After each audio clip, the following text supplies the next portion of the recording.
is Truth Frequency Radio. The wicked ones obviously under heavy Masonic influence.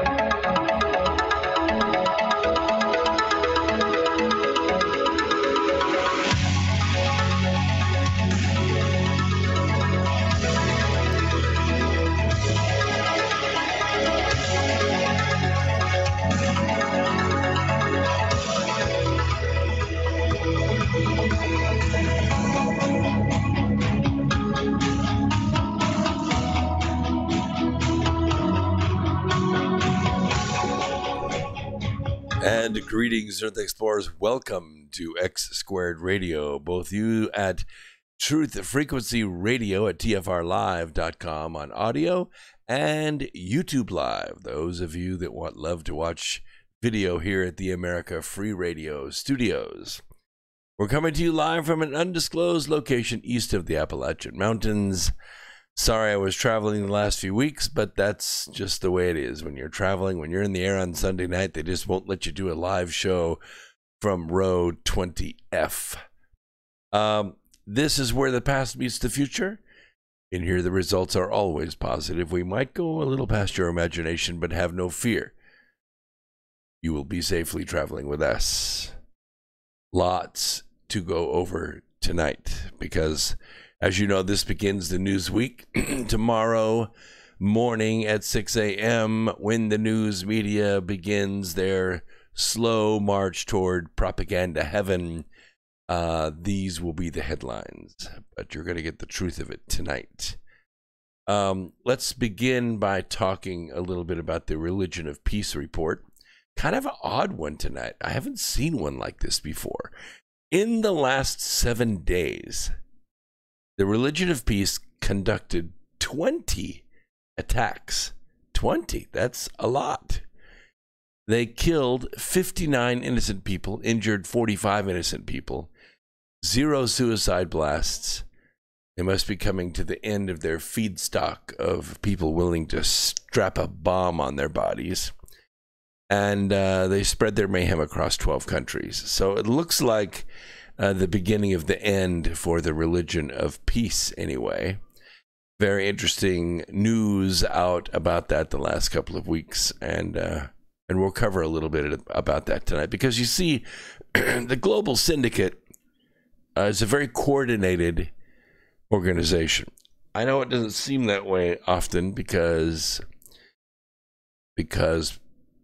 patriots are usually uncoordinated. We are free people. We love liberty. And liberty, if nothing else, is messy. It's messy. I mean, you know, when we go to the fast food restaurant and as a carload, we all order something different. I mean, go figure. The syndicate's not that way. They all eat the same thing. They drink the same thing. They wear the same thing. They act the same way. They vote the same way. I think there's really only one of them. They're just appearing everywhere. I don't know. It's pretty weird. But free people are a little different. We have things that we are about. We have things that we like to do. We have all kinds of different desires and preferences, salt, no salt, you know, hard liquor, beer. I mean, you name it. We have our preferences, and that's the way we are. So it is odd when in the defense of the Republic, we see those that are trying to organize things do something, and they do something in such a grand way. It's like, you know, not a normal daily briefing. It's nothing's normal about it because they realize that the Global Syndicate never stops. They're like a very slow moving tank. They don't go very fast. You can easily outrun them, but they never quit. They just keep rolling forward. They never give up any ground. They just keep coming. They go through one fence and one wall and one field and one forest. And next thing you know, they're right back on your doorstep again. And you can run, but eventually they destroy everything in their path. Well, Tuesday of last week, the Speaker of the Assembly in Kansas suddenly canceled all activities of the legislative body. Everything. All the doors closed. And the buses rolled up, and they directed all state legislators to board the National Guard buses for a DHS briefing on a military base. Now, this is definitely out of the ordinary. This is not like, hey, we're going on a field trip. It's a fire drill. No. This is like, we collect your cell phones. There's no press. You're going with us. According to sources, Speaker of the Assembly, Ron Rickman, has canceled the all-afternoon committee meetings so lawmakers could be shuttled to Forbes Field inside the 190th Air Refueling Wings portion of the airfield. Here's what he said. We were asked by the Attorney General to have the meeting. He said it was a security issue, and so we're going to go. A spokesperson for the Adjutant General's Department says Adjutant General Major General Lee Taffanelli presented the briefing at the request of Governor Laura Kelly. Now, House members were given an overview of Homeland Security in Kansas, including information application to the security of the state and its citizens. I'm sorry, that's really Salmonex City, isn't it? Why load everybody on a bus? Why, make their babysitters have to stay long? Why prevent them from swinging by and pick their kids up at school for that? Make no mistake. This surprise meeting by the Kansas governor was expensive by all accounts. It was disruptive, to be sure. It was unique and definitely not routine. Listen, Earth Explorers, here's the thing. When, in the course of human events, strange things happen like this, we pay very close attention. We try to put the dots together. We try to figure out what's going on. This is not a routine briefing. When I say there is a bomb in play, and if you follow me on any of the social media, you should, because it's good for your health. At Brooks Agnew, at Brooks Agnew, at Brooks Agnew, everywhere. I'm implying that the Global Syndicate is losing their war in Washington. And they don't like losing. They don't lose, okay? They might lose a battle, but they can tell when they're losing the war. I can tell you at least 46 major times since 1993. Radical Islam has served the Global Syndicate by executing cataclysmic events to allow their bureaucrats buried in our government to strip our rights from us. And they're not alone. Radical Islam has radical socialism buried into our political parties. They have the Muslim Brotherhood buried in our state, city, and federal governments. And they may again use an even bigger catastrophe in a desperate attempt to break Trump voters away from the president. Because make no mistake about this, this is what is at stake. Everything, all the shadow banning, all the YouTube blocking. I got the craziest Instagram thing. Does anybody else have this? Where you have Instagram, you can open it, you can scroll it with your thumb. My thumb is sore from doing that, but you can't like anything. You can't comment on anything.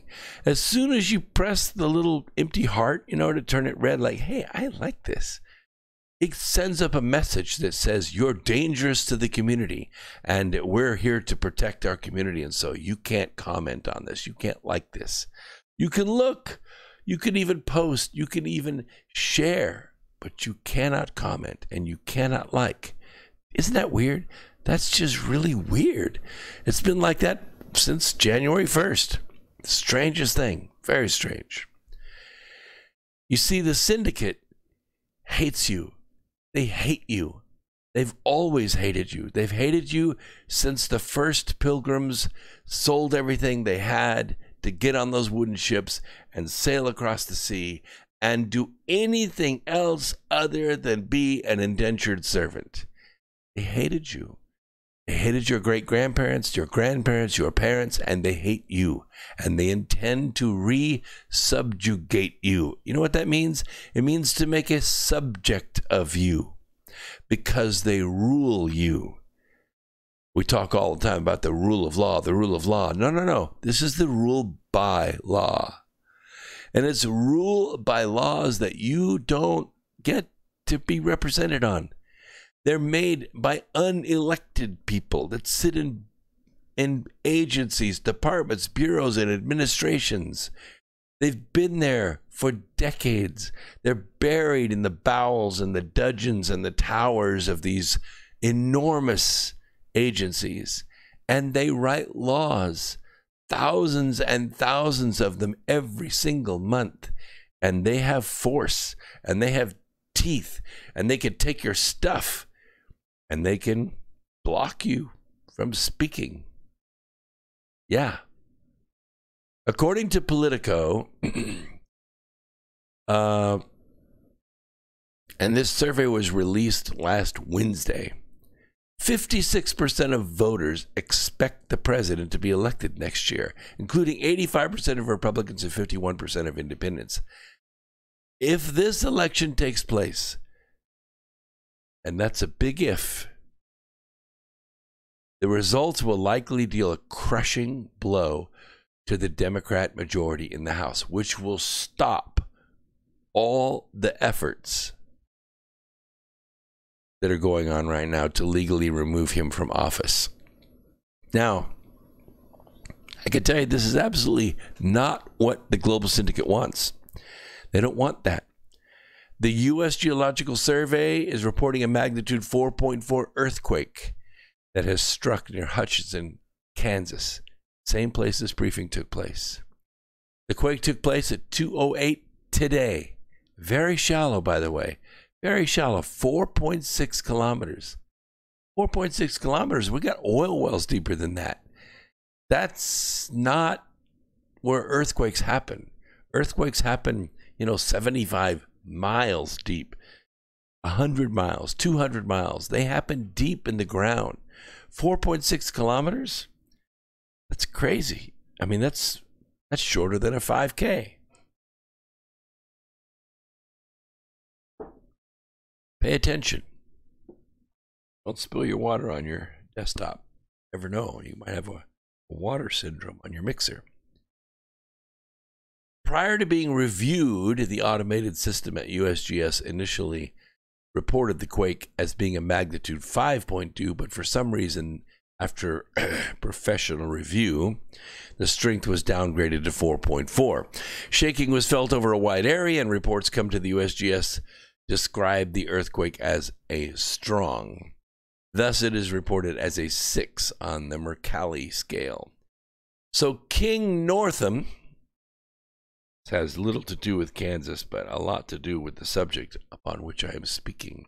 You know who King Northam is, right? He's the governor of the Commonwealth of Virginia. He has decreed that no weapons shall be allowed on the Capitol grounds. Not even helmets. Not even shields. Does this remind anyone else of the... let's see. The 1775 British Army's march on Lexington and Concord to seize colonial weapons. You remember that? It's, by the way, pretty much the same place. Did that officially touch off the Revolutionary War? The shot heard round the world. You remember that? And the same thing in Williamsburg and the same thing in other cities. What is happening in Richmond, Virginia right now, and keep in mind, Earth explorers, this is where the past meets the future. We're in the past right now. The present is much more easily negotiated when viewed from the future. Tomorrow, they have a big cage set up, and they've bolted it together, and they put a bunch of pork chops in the middle of it, so to speak, and they're coaxing the patriots to enter the cage. And then they're going to send in Antifa and watch what happens. Sound like fun? Oh, you better listen closely. Because King Northam has buttressed his Capitol force with city cops and state troopers, and he's having barriers erected around the Capitol and State House. Streets immediately surrounding Capitol grounds will be closed, and there's going to be additional fencing around the Capitol building. Why? Because they said they're coming. Because over 100 counties in the state of Virginia have declared themselves a Second Amendment sanctuary. Only 2 counties in the state, the ones at the center of the state around the Capitol, have declared that guns will be confiscated. Guns are not allowed on state property. And you will remember it was Mr. Terry McAuliffe, the illegitimate governor of Virginia, who bought the governor's seat with $5 million he stole from the state of Mississippi. Yeah, he stole it in 2012. It was a grant that was given to the state of Mississippi to build an electric car plant. Terry McAuliffe stole it, and he took off to Virginia and bought the governor's seat with it. Mississippi wants it back. They're suing for now $7.5 million because, there's interest now, but Terry McAuliffe is a very, very powerful man. The fence is being bolted together, as I said. This is not just randomly erected. Big money, because he declared a state of emergency, which opens big checkbooks. Limited access and entry points onto the Capitol Square will ensure that once you are in there, you will have no ready means of escape. You won't leave to go to the bathroom. You won't leave to take your weapon to the car or go get your weapon from the car. Once you're in, there's no getting out. Everybody has to go through a metal detector. All this is to enforce a decree of a gun-free zone outside the Capitol for the first time ever in Virginia's history, ever, in the absence of a couple hundred years of incident-free events in the same location. It is important to remember the governor of Virginia has ordered fencing to be erected around the state capitol as he and the legislature continue to defy the citizens of that state in an attempt to disarm them of their constitutionally protected firearms. It ain't a small group.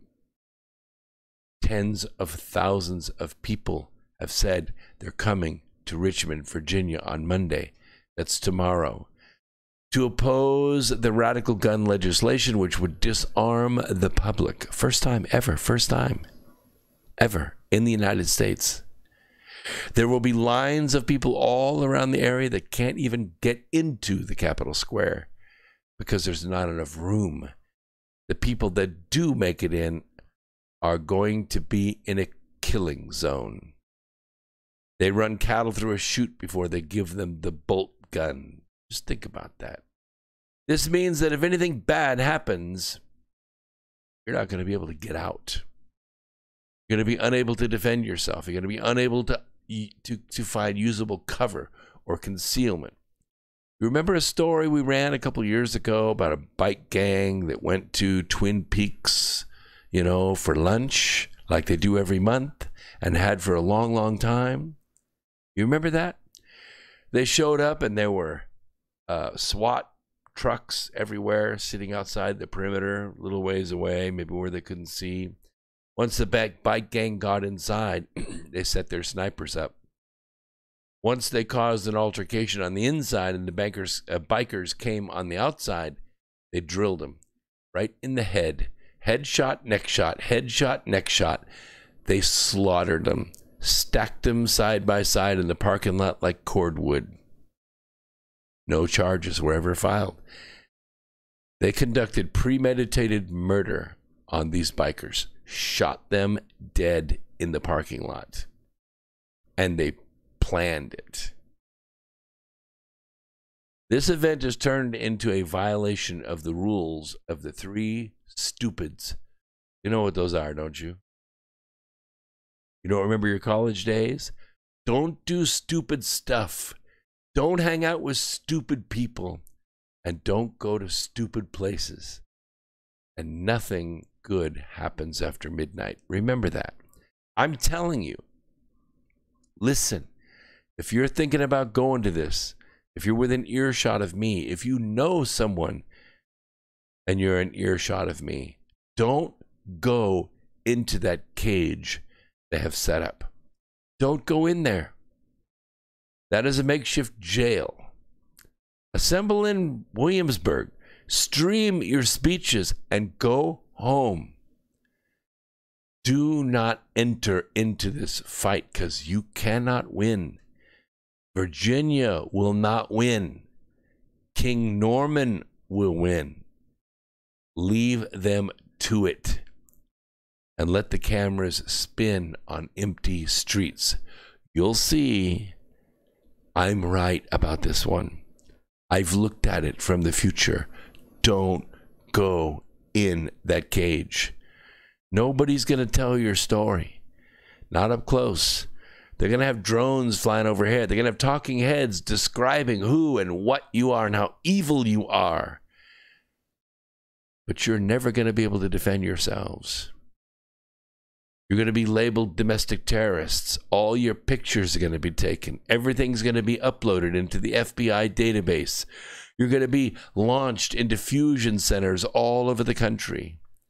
You'll never be able to get a passport. You may not ever be able to get on an airplane again. You won't be able to get a federally insured loan. Use your freaking heads.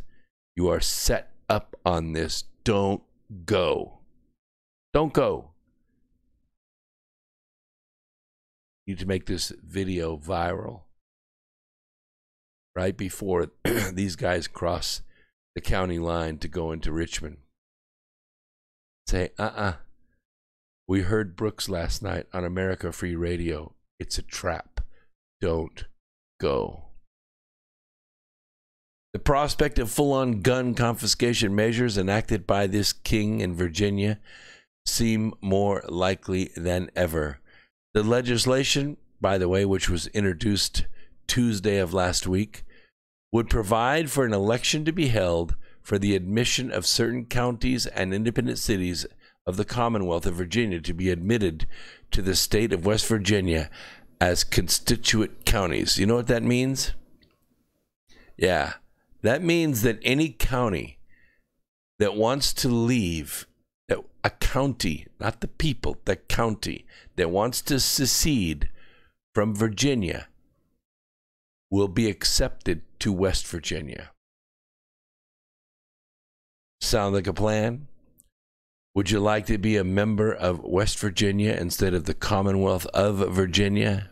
Well, the measure would be enacted under the provisions of Article 6, Section 11 of the Constitution of West Virginia. Many infringements of civil liberties by the government of Richmond are cited by the legislation, and I quote, "In the latest and most evident in this string of grievances, the government at Richmond now seeks to place intolerable restraints upon the rights guaranteed under the Second Amendment of the United States Constitution to the citizens of that Commonwealth. The legislation extends an invitation to our fellow Virginians who wish to do so to join us in our notable experiment of 156 years of separation from the government at Richmond. We extend an invitation to all constituent county or city of the Commonwealth of Virginia to be admitted into the body politic of the state of West Virginia under the conditions set forth in our state constitution, specifically with the consent of a majority of the voters of such county or such city voting upon such proposition. The measure also assures Virginia citizens that their firearms rights shall be protected to the fullest extent possible under our federal and state constitutions. Virginia Governor King Ralph Northam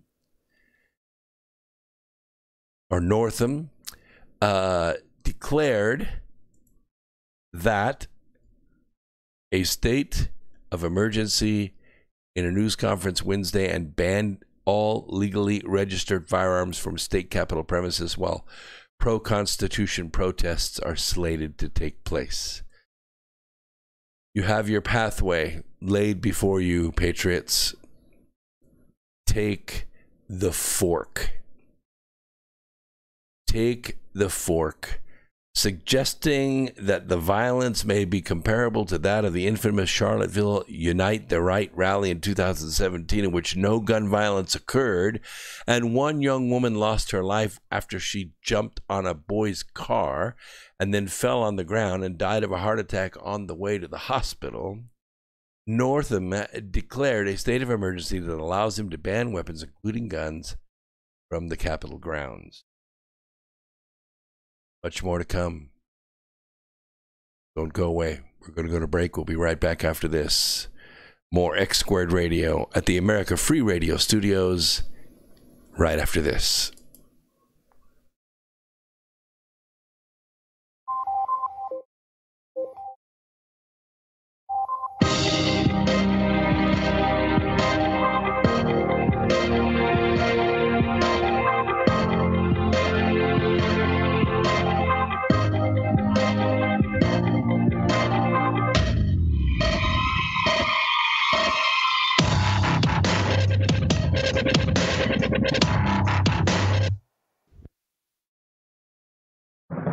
Hey everyone, it's Chris Gio, founder of Truth Frequency Radio and host of Beyond the Veil. The mainstream media and establishment are running scared right now, and they've prominently featured truthfrequencyradio.com as number 89 on the federal government's hit list, also known as the fake news list, which is essentially a list of sites slated for censorship on Facebook, YouTube, Google, and other social media. Now is the time for you to get involved. Share your favorite TFR shows far and wide on forums and social media. Tell your friends and family about your favorite shows. If you're a business owner, get in touch with us to feature your product or service right here on TFR. And if you haven't done so already, become a TFR supporter now and get unlimited commercial-free downloads in high quality. Visit truthfrequencyradio.com/sign-up. Thank you for making TFR the leader in independent and uncensored talk radio. Truth Frequency Radio, your protection from deception. This is iHeartRadio. iHeartRadio. iHeartRadio makes you want to move. When you have a great melody, A song to last forever. Instantly connected. I love it when the beat goes. Did you know you can listen to Truth Frequency Radio on iHeartRadio? Just download the app to your smart car, smartphone, or smart TV and get the best of TFR wherever you are. iHeartRadio. I'll see you there. So, you love talk radio? Then you'll love TalkStreamLive.com. TalkStream Live is always on, 24/7, with the best streaming talk shows. Find your favorite talkers and discover some new ones. It's free, readily available online or on mobile with any smartphone or tablet. Finding your favorite talk shows all in one place has gotten a whole lot easier. Just go to TalkStreamLive.com. Be sure to download the free apps from Google Play or the iTunes App Store. Greetings, Earth Explorers. My name is Brooks Agnew, and I am your host on X Squared Radio every Sunday evening at 8 p.m. Eastern Time on the Truth Frequency Radio Network. This is where the past meets the future. We explore the mysteries of the universe and of the Earth. We might go a little past your imagination, but have no fear. You will be safely traveling with us. We will dissolve the propaganda of dangerous people with dangerous plans for the planet. We will discuss the latest technologies and challenges for humankind. We will discover the safest place for you to stand when the thinkings and doings of mankind come flying apart, and how you can be one of the people that helps put it back together. Join us.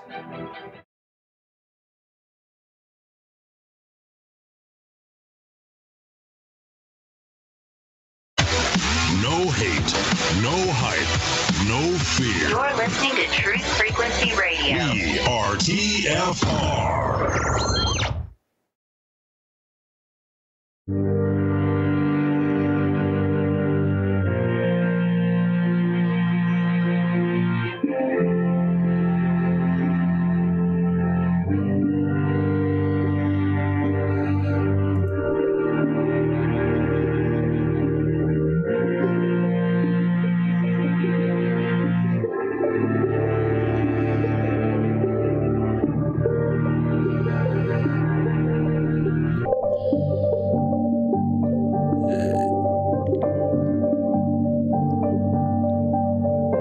Welcome back, Earth Explorers, to America Free Radio, X Squared Radio, where the past meets the future here on the Truth Frequency Radio Network.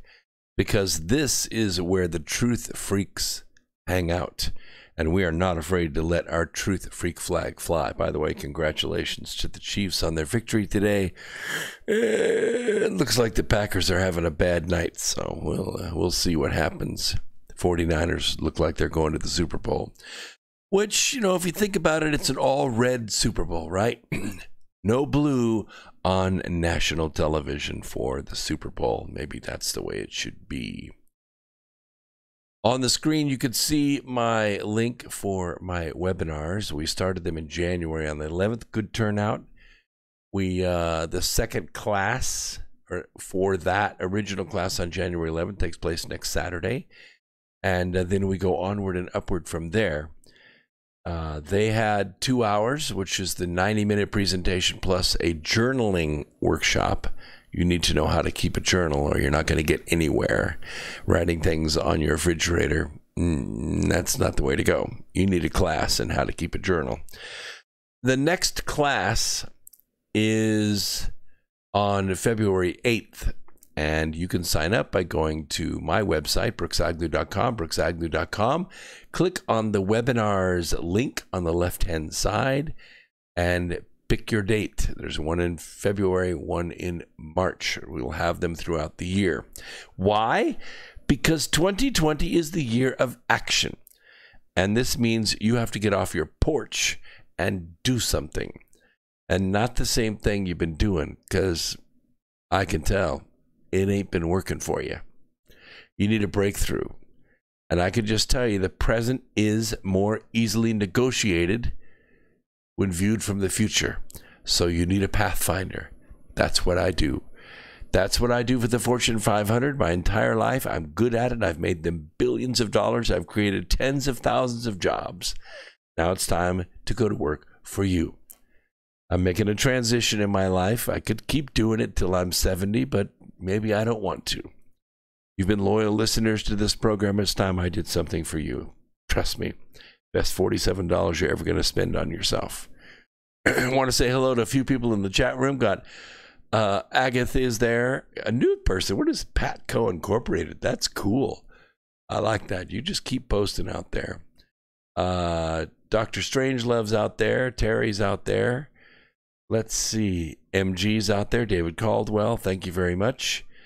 Danny, welcome. Christine, yes, I too, my heart is hurting for this. People that have laid out their combat boots and made sure they have their firearm with them. I'm just telling you, folks, don't do this. Don't do this. It's not smart. Because I call this Operation Flashpoint. Maybe that will go viral, maybe it won't. But I've been saying for weeks now that America is in a very dangerous place. You might think it's a bright future, and it is, but it is the most dangerous place we have been since our founding. Because, as I said, the Global Syndicate is losing, and they don't like losing.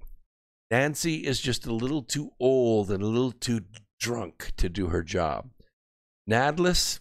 Come on, guys. You can find a clown to do a better job than that. Shift for brains? I mean, the list goes on and on. Alexandria or Communist Cortez. Come on. It just doesn't get any worse than that. If they lose, it is their intention that there are no winners. You know the drill. As soon as the press starts reporting that America is winning, they order up a school shooting or a concert massacre. And we've grown numb to it. And the incessant calls for more gun restrictions has led to more and more gun sales, more ammo sales. People who own guns buy more ammo and fill up the shooting ranges across the country. The people are practicing, not to hunt. They're practicing for war. They could scarcely imagine one against their own government and American soldiers. And you know what? The syndicate could not be more happy about this. When the governor of the Commonwealth of Virginia sought to enforce a state law that should have been ruled unconstitutional years ago, 105,000 AR-15 owners refused to turn in their weapons and extended magazines. Obama tried to ban the .223 ammo. It triggered a massive purchase by gun owners. On November 5th, control of both House and Senate of the Virginia General Assembly flipped to Democrat control for the first time in a long, long time. The Virginia Democrats owe a huge debt to Michael Bloomberg for the millions he poured into that state, and they are returning the favor by pushing extreme unconstitutional infringements on gun owners. Second Amendment advocates throughout Virginia have wasted no time making their opposition heard and have appealed to their local elected officials, city councils, board of supervisors, sheriffs, to consider making their loyalty a Second Amendment, their locality a Second Amendment sanctuary county or city. And they responded, over 100 of them. Thus far, with Greensville County, it looks like, joining the movement, 22 Virginia counties have declared themselves Second Amendment sanctuary, with 6 other counties action pending. Unsurprisingly, the confiscation crowd has seized upon this grassroots effort and grossly mischaracterized it. Even though law-abiding Virginia gun owners have not broken any laws, once again, we find ourselves accused of terrible misdeeds. Norfolk delegate Jay Jones says that this current effort is indicative of the same mindset that led this country to dissolve into a civil war. Not so. Not so. It is indicative of precisely the opposite. Exactly the opposite. No one is storming the castle walls. Instead, gun owners are using every lawful means available to us to ensure that our voices are heard in support of our Constitution. Jones asserts that his motivation to call negative attention to the Second Amendment sanctuary movement is the ongoing gun violence in his district. And I can assure the delegate that none of the criminals who engage in inner-city gang and drug-related violence have joined with law-abiding gun owners at any of the hearings to date. On the other hand, I'm sure that those criminals are cheering the delegate and Democrats on because criminals prefer unarmed victims, and that's exactly what the current proposed legislation will create. The Washington Post, no better. Here's what they said. Its editorial labeled them mischief makers. What mischief exactly? I didn't see any traffic citations. I didn't see any robberies. I didn't see any assaults. I didn't see even any gun infractions like firing a weapon, on the town square or something. Nothing. What law did any of these gun owners violate? Nothing. They violated nothing. The first sentence was even worse, opening with vigilantism. Yeah. There has not been one scintilla of advocacy of mischief making or vigilantism. No one spoke about wanting to take up arms against the government. Instead, the focus has been one on respectful but firm dialogue that's entirely consistent with the Second Amendment and the Heller and McDonald decisions. Gun owners are showing up en masse to these hearings because they want to see our country preserved, not taken apart. It's long past time that the Virginia confiscation crowd acknowledge that history. They acknowledge the tradition of the Second Amendment. It precludes the type of government infringements on our inalienable rights contemplated by their bills. It's also time for them to acknowledge the plentiful data that support the wisdom of that oral and written tradition. Criminals and tyrants want unarmed victims. Everyone in this country, in fact, everyone in the world knows why we have freedom and liberty on the planet. It's because of the armed American. That's why. As citizens and militia groups prepare for tomorrow's march on Richmond in protest of Democrats' shameless gun control measures, the Commonwealth's governor has declared a state of emergency in what is suspected to be an attempt to disarm the protesting citizens. And there's been some pretty weird stuff. Like, for instance, maybe you're not aware of this, but somebody's been messing with the GPS satellites in Virginia. Yeah, just turning them off or messing with them or retargeting them. I mean, people that know their way around are complaining, but people that are not from there are getting lost. Now you have to ask yourself, why? Why would somebody mess with the GPS signals in Virginia? I think Virginians can find their way around just fine. Who has that kind of technology to retarget GPS signals? You know why they do it? You know why they do it. You know why they do it. Think back during the Obama administration. You remember when we were flying the most advanced drone in the world, the RQ-170? We were flying it over Iran. You remember that? We're just looking. It was unarmed. You remember somehow Iran took control of that drone and just flew it to the ground and landed it at a local airport? That was done by a technique called GPS blanking. That drone knows where it's at in space and time because of the GPS satellites.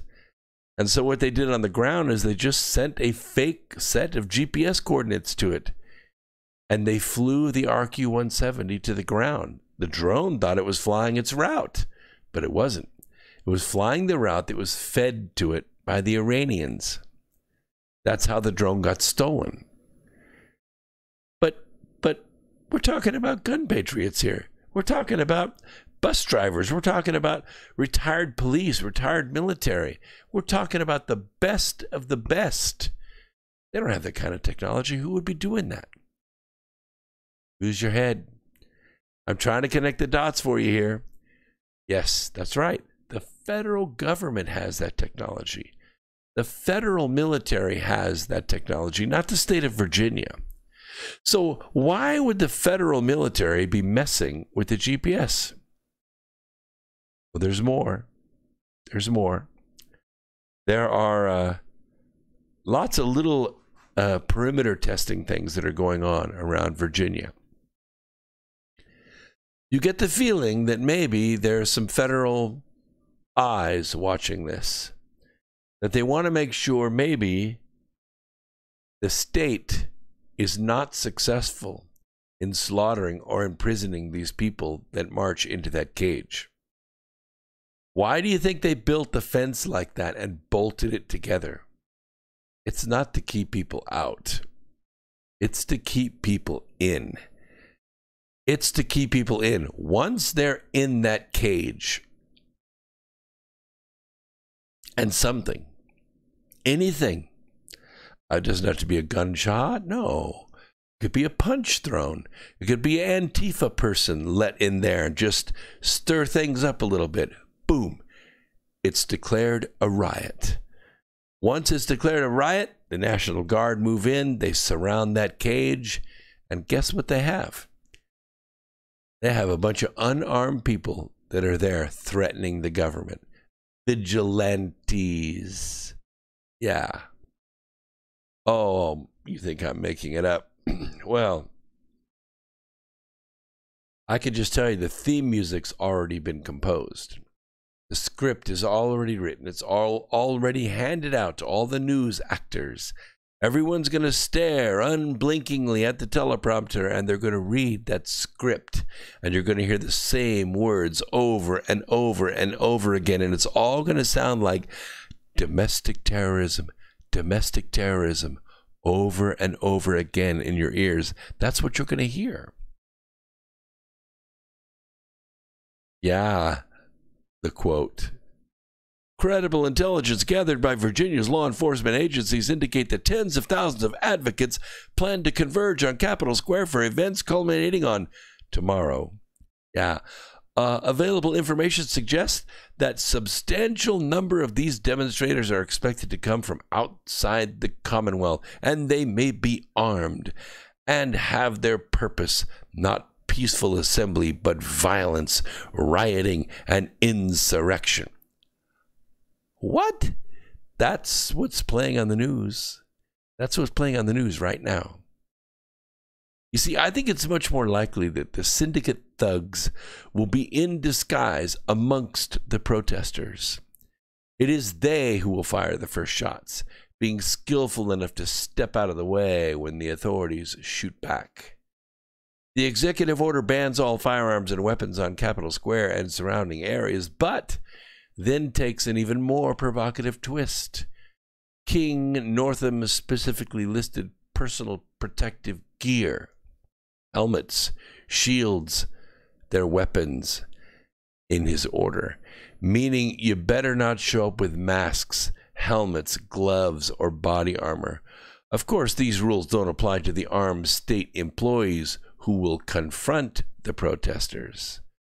For a governor who has lost the trust of a majority of his counties and many of his citizens over his gun-grabbing ways, this announcement could not have come at a worse time. With tens of thousands of angry people now ready to flex their Second Amendment rights in a march on Richmond, labeling them as racists, intent on killing, it ain't going to go over well. I will say that if a charismatic leader is energized during this event and he or she gets a voice, it's not going to go well for the Commonwealth. It appears as though Northam wants to start a war with his own constituents. And there are now reports of defenses being hardened around the Capitol itself. In one image, workers can be seen erecting barricades for next week for this protest. Northam is making a big gamble here, probably a bigger one than he realizes. A high number of protesters are former military, law enforcement, and highly trained state militias. And I gotta tell you, Earth Explorers, they are not afraid. They're very skilled, and they're very determined to win. I'm just saying, this could be an Pyrrhic victory. You might win, but you might lose. Somebody out there is watching out for you. Somebody out there is making sure the state does not take a military move against you. Friday, Senator Amanda Chase from the state issued a warning to those attending tomorrow's rally. And I quote, "We are being set up." Senator Chase wrote this on her Facebook page. Listen closely. I want you to be aware of how we are being set up. Does the Patriot Act ring a bell? Does the National Defense Authorization Act ring a bell? If people show up wearing any kind of uniform, any kind of patch, or other symbol on their clothing signifying they belong to a militia, and something goes wrong, you will be held as a domestic terrorist. If anyone steps out of line, and all it takes is one person, it may even be a government plant. If that plant doesn't or does anything to disrupt the rally, you could be arrested as a domestic terrorist. The governor, using the media, has already set the stage for this to happen. He has already laid the groundwork to make the entire movement look like an insurrection. It will be used to put the rest of the nation on notice of what's going to happen to you if you step out, if you resist. They have used the Southern Poverty Law Center over the last 15 years to lay the groundwork. They have labeled the patriots as potential domestic terrorists for a long time now.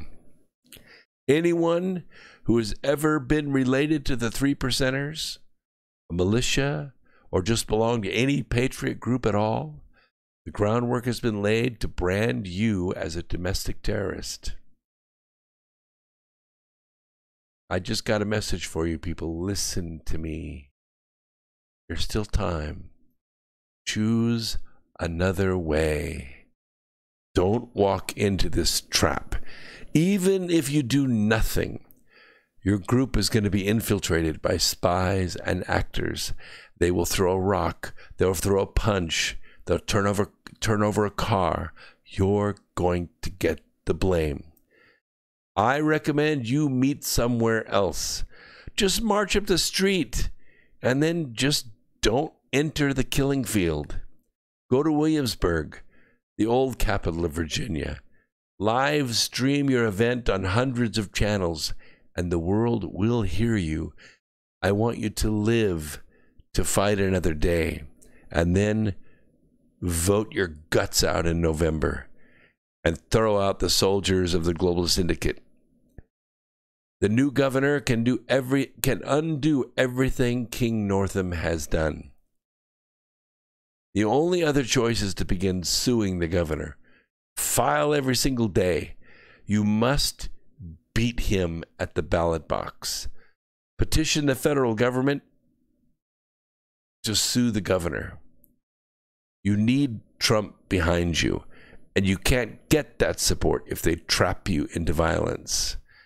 Remember what happened the last time he said there were good people on both sides in Charlottesville? They excoriated him. They killed him over it. They forced him into a corner. They beat the hell out of him. Remember, the syndicate's media empire is 100% behind the governor. We are with you. So take the advice. Please. I'm just saying. It's good advice, don't you think, Earth Explorers? I think it is. Pay close attention to everything around you. Watch what's going on. Be aware of what's going on around you. I'm just telling you, hands off this one. Hands off. Okay? They beat you. Don't go make yourself a victim. You're not victims. You're patriots. All right? Just take your hands off this one. And let's do something else. All right. In the next top of the hour, I'm going to talk about the Space Force. I was at Trump Tower a couple of weeks ago. And I got to tell you, the energy was very exciting. Very exciting indeed. The place was full. It was full of good energy. It was full of patriots, full of shining people who were happy. New York was booming, thriving. People were everywhere. Everything was going great. There was no violence. There was no meanness. There were no protests. Everything was great. That's the energy we want to propagate. It's out there. You're out there. And I tell you, people are excited about this Space Force. Also, want to let you know, let's see, I'm going to be speaking at the Human Origins Conference. That's coming up April 2nd and 5th, 2nd to the 5th. And I want you to be there. I think it's an important meeting for you to be at. 30 hours of the best speakers out there. Shortly, the next week, I'm going to be in Sedona, which is a great place to be. I'll post an ad about that after the break. And please don't forget to go sign up at the North Pole Inner Earth Expedition website, npiee.com. It is free to sign up for the newsletter. And please go to the sponsorship tab. You can learn all about Hollow Earth TV. Yeah, it's coming. Exclusive video content. The next level up, we're going to be doing webinars. You will get to meet face-to-face with me, with Brad Olson, with Suzanne Ross, with Doc Skinner. We're going to be live in these webinars, and you can ask us any question you want. Get involved. You could do it for as little as $5. It's so simple. And if we get enough people together, we get the expedition done. And the expedition is going to be freaking amazing. 2021, we're taking off, but we need your support between now and then. So go to npiee.com. There's the website right there on the YouTube. I will put the link down below. So all you have to do is click on it if you're listening to this as an archive. Thank you, everyone, for showing up tonight. And we'll be right back at the top of the hour. Don't go away. I'm not going to stop the stream. Everything will be cool.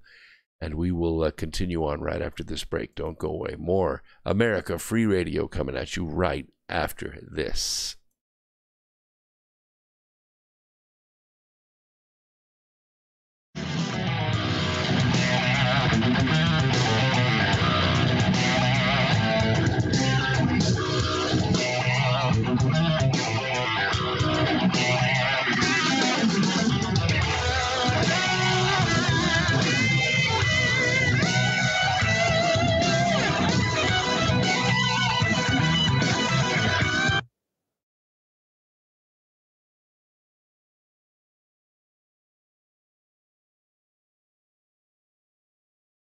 Truth Frequency Radio is your #1 source for news and information without the hate, hype, and fear.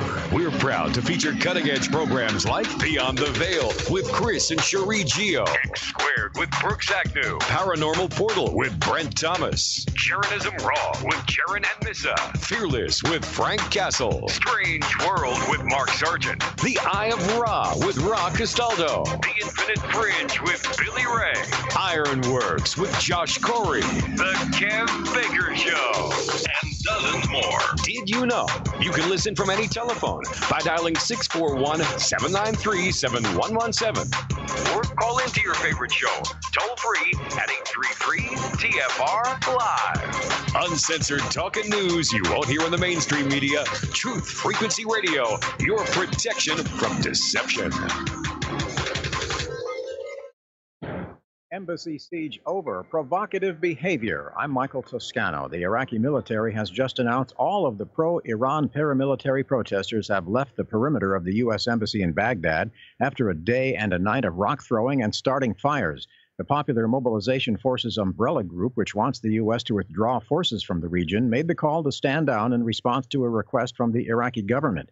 Correspondent Arwa Diamond remains at the embassy for us. The Iraqi security forces are in the area now, and there is a fairly lengthy cleanup operation that is underway. Of course, a lot of questions as to where those Iraqi security forces were 24 hours ago, or even this morning when those protesters were attempting to scale the walls of the embassy. North Korean leader Kim Jong-un warns his country will soon show to the world a new strategic weapon, and he says North Korea is no longer obligated to maintain a moratorium on the testing of nuclear weapons and long-range missiles. Will Ripley reports it's a return to the old form. North Korean leader Kim Jong-un basically announced a return to the kind of provocative behavior that led to the start of diplomacy back in early 2018, saying that they're going to be announcing, revealing this new kind of tactical weapon without actually saying what it is. But we know North Korea has been conducting engine tests at a known launch site. Pot pardons in Illinois as weed becomes legal in the land of Lincoln for people 21 and older. Ending what he called a 50-year-long war on cannabis, Illinois Governor J.B. Pritzker granted pardons for low-level marijuana convictions. These 11,017 misdemeanor convictions represent individuals who have carried around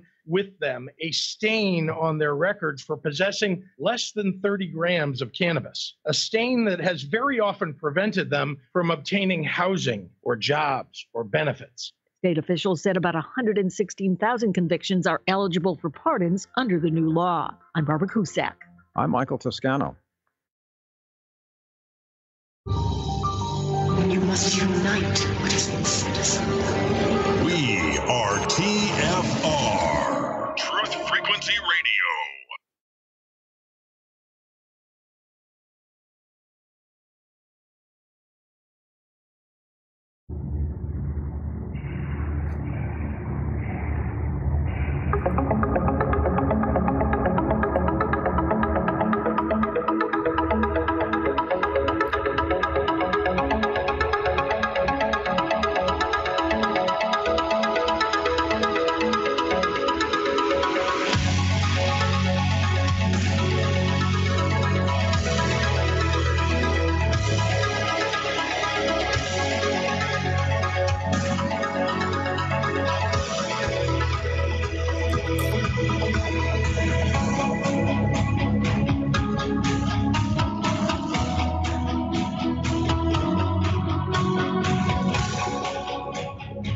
By the way, I want to let you know, Earth Explorers, we have a very, very good chat room. We have good chat rooms at TFR. We have good chat room on the YouTube Live.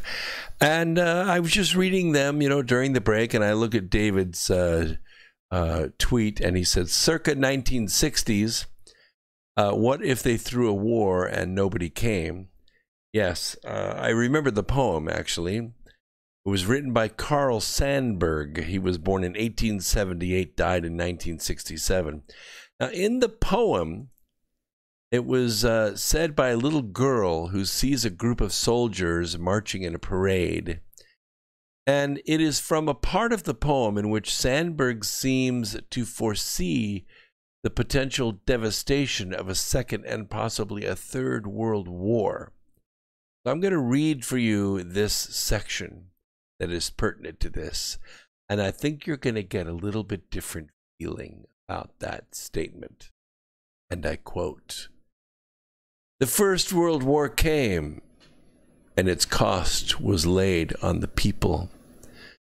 The Second World War, the third, what will be the cost? And will it repay the people for what they pay?" The little girl saw her first troop parade and asked, "What are those?" "Soldiers." "What are soldiers?" "They are for war. They fight, and each tries to kill as many of the other side as they can." The little girl held still and studied. "Do you know? I know something?" "Yes." "What is it you know?" "Sometime they'll give a war and nobody will come." Maybe the support for a war will go away. That's where the famous 1960s movement came from, and where all the films and songs came from. The original poem talks about that if a war is given and nobody comes, then tyranny takes over the world. Nobody stands up against the evil of the world, and evil takes over the entire world because no one will go to war against it.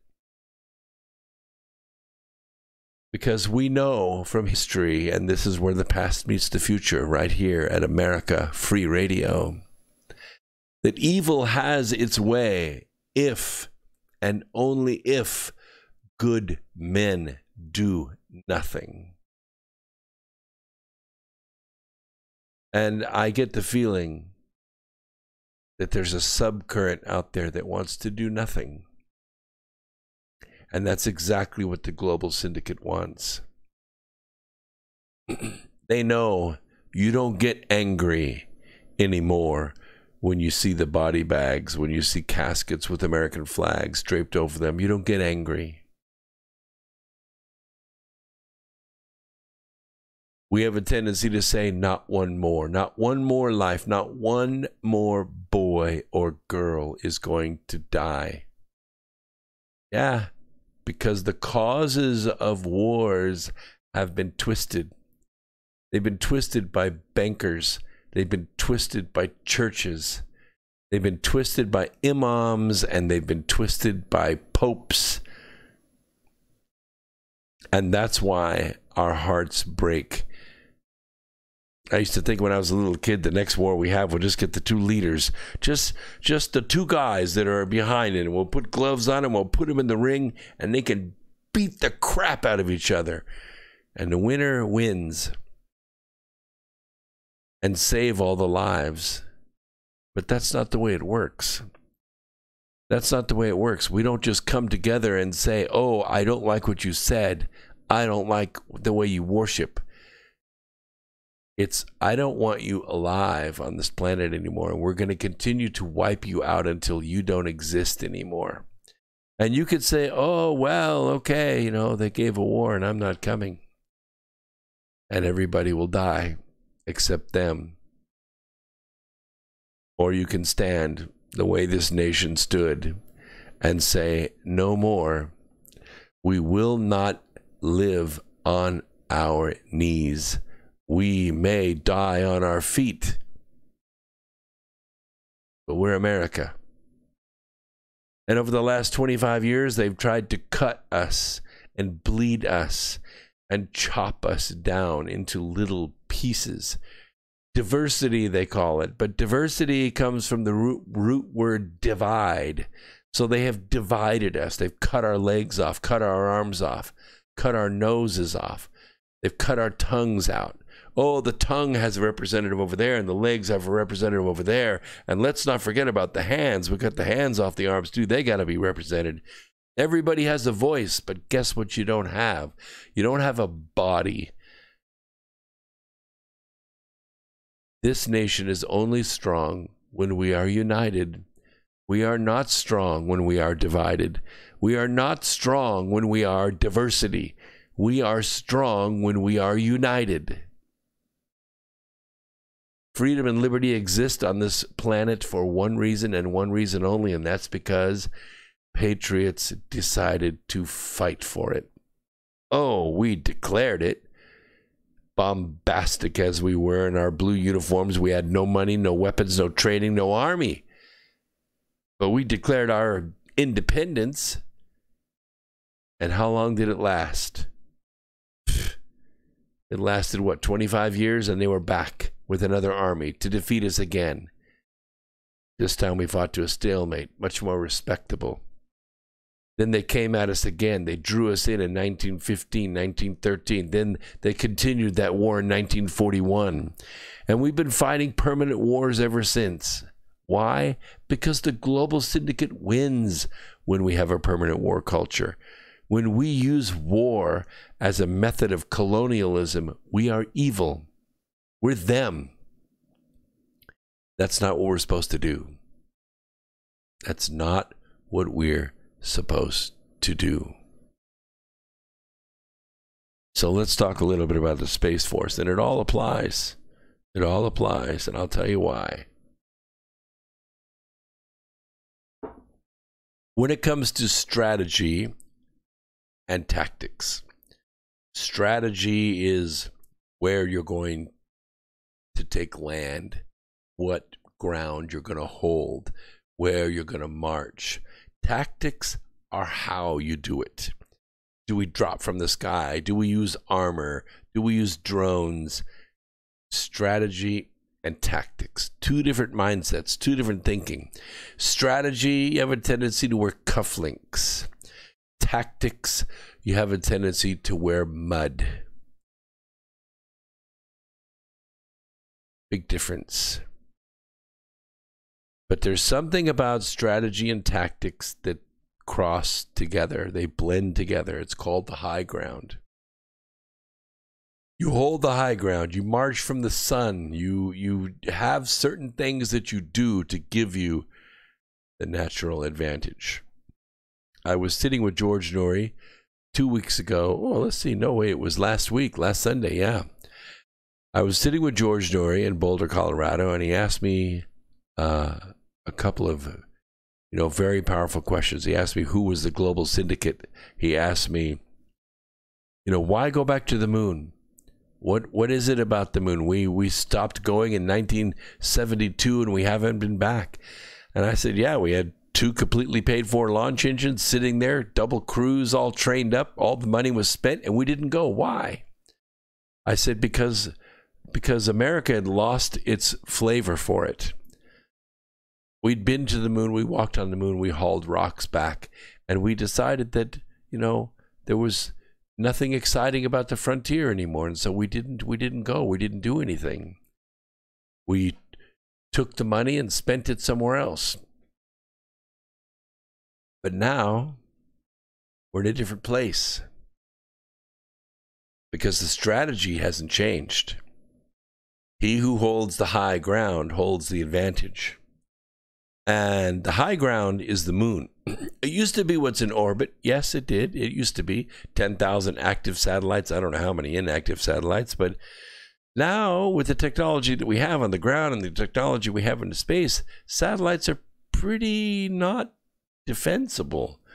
There's nobody up there watching the satellites. If somebody decided to take out all the GPS satellites, or somebody decided to take out, the satellites that our cell phones use right here, if they took out those satellites and we could not communicate anymore, it'd be the same as you walking out of the house without your phone.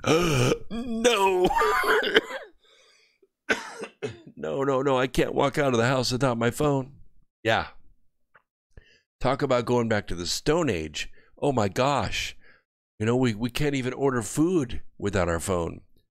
We can't get a car. We can't buy a plane ticket. Half the people that get on planes anymore, they don't use a paper ticket anymore. They use their phones. I went to the movies today. I saw 1917. If you like war movies, you'll like the movie. I watch movies like that because I watch for the cinematography and the sound is pretty good on this movie, and the cinematography is stunning. But every time I watch a war movie, it reminds me why we should not fight wars. Not like that. Now, however, things are changing. China means to populate the moon. India, Russia, other countries are meaning to populate the moon. I can tell you right now, the first person that controls the moon will control the Earth, because the moon is defensible. The moon is defensible. You know how much cover there is when you're out there in the 250,000 miles between the Earth and the moon? There's none. There's none. And you can't turn left or right. You're just going through space like a stone that has been dropped off of a cliff. There's no steering. There's no moving around. You're in an aluminum can. And you can't afford the fuel to make any maneuvers until you get to the moon and negotiate your landing. In other words, you're a sitting duck. You remember the old movies, Flash Gordon movies? You remember those? They would take out a revolver and they would shoot, they'd be in the spacesuits and they'd be shooting the revolver. We used to think as kids, oh, that would never work. You need like a ray gun. You can't use a revolver. That's so dumb. Actually, that's not true. Yeah. A gun would actually fire in a vacuum. Yeah, it would. Because the fuel is the cordite.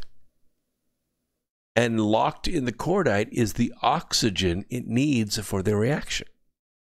Yeah, so the gun would actually shoot in a vacuum. The bullet would actually go a long way, and it'd be pretty deadly. No air to stop it, no gravity to drop it. It'd be a great long-range weapon. Kinetics. The high ground.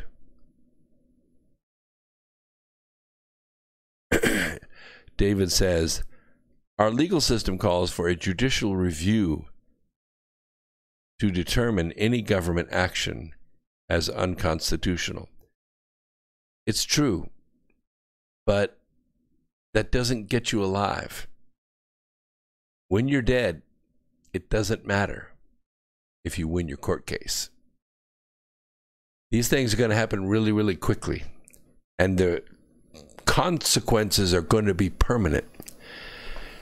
Look at what happened to Richard Jewell. Yeah, he had his day in court. Everything went well for him, right? No, his life was ruined. Absolutely ruined. I do have a caller sitting out there, I think up in British Columbia. Let's let them weigh in. British Columbia, what's on your mind? Hey, Brooks. Yes, sir. If you don't want to talk about Soleimani, I can just go off. But if you're willing, I got some questions about that. Yeah, sure. I'll take any questions on Soleimani. Okay.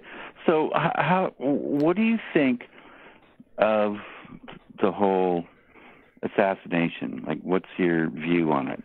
Well, for one thing, I don't call it an assassination. I call it an act of war, because Soleimani, drew first blood. He drew 600 first bloods. He was there in 1979. He's been behind killing, raping, beheading. He was a bad guy.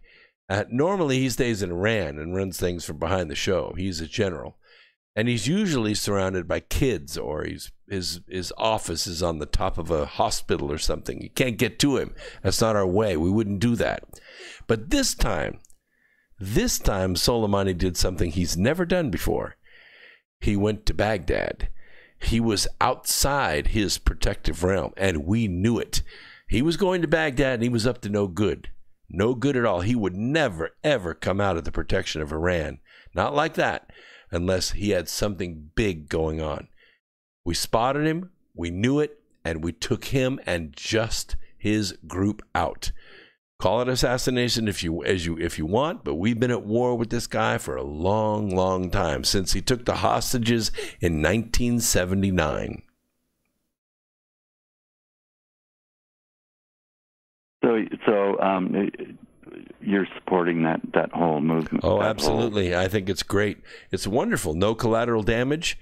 I think if we can do that, if we can take out just the bad guys and no good people, no breaking any windows, no fires, no aspirin factories, no baby food factories, I'm all for it. Absolutely. Because, when the bad guys are willing to lob missiles into neighborhoods and hospitals and city parks, we have a chance to take them out. We vaporize them. Well, I've read articles that said he went into Christian towns in Syria and trained them to defend themselves against ISIS, and he's one of the biggest ISIS fighters around. Yeah, you know why? You know why he trained them to fight ISIS? Okay, tell me. Because we were ISIS. We're the ones that built ISIS. We funded them, we armed them, we gave them intel, we gave them equipment. We're the ones that built ISIS. Hillary Clinton assassinated a sitting president, Muammar Gaddafi, stole thousands, tens of thousands of missiles, rockets, and grenades, put them on a ship, shipped them to Syria, and built ISIS from the ground because she meant to kill and eliminate Bashar al-Assad, another sitting president, just like she did Gaddafi. And so Soleimani moved in to defend Syria against ISIS, because ISIS was us. And so, are you not going to give him credit for doing that? Well, I have given him credit for defending his turf. We use whatever players we could to win in that area, but I just don't like the tactics. I don't think that we had any business being in Syria. I don't think we had any business being in Libya. I don't think we had any business being in Iraq in the first place. So Soleimani is what's known as a proxy fighter. He uses Hamas, he uses Hezbollah, he uses terror tactics, suicide bombings, he uses terror, intimidation, he beheads people, he rapes women, he slaughters children in front of their parents, because that's his tactic. That's the way he does war. So do I blame him for being the warrior that he is? No. But he is a warrior, and he died a warrior's death. Okay, and so do you think that's going to calm things down after Trump doing that? Well, I definitely think that it sends a message that we can find you, and you can't just run around the world with impunity. We're going to find you, and we know where you are, and we have the technology to take you out. So it's kind of put them on notice. It is going to calm things down because, remember, Soleimani was a mastermind behind a lot of this. Once you take the brains out of the situation, you then emasculate their ability to conduct war. It's probably a way we should have been fighting war all along. We should have gone after Hitler. We should have gone after Mussolini. You know, we should not have let 1 million people die that way. We should have ended the war by going after the guys that were perpetrating the war. Do you not think that can operate both ways? It can operate both ways, absolutely. We're ready for it all the time. I guarantee I worry about the president every single day. Does it ratchet things up? Yeah, it does. It ratchets things up. Like a cop pulling over a person for speeding. The person says, "Why are you pulling me over? You're taking money from me. You're hurting my family." Yeah, well, you violated the law, so I'm pulling you over. The thing is, these guys are violating the laws of humanity.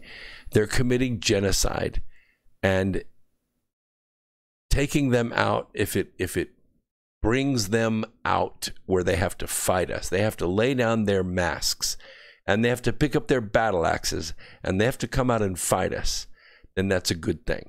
And that's kind of what's happening in Washington too. You know, we had all these people that worked behind the scenes for decades. Well, they can't stand behind the scenes anymore.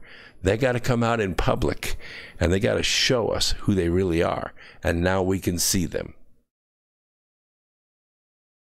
I've been really disturbed by this because, for me, like, Trump is now aligning with Pompeo and, with what Bolton said and all of his people that he appointed. And so, like, for me, Trump is sounding like the deep state now, and I get really upset hearing that. So I don't, I'm really confused and upset by the whole thing.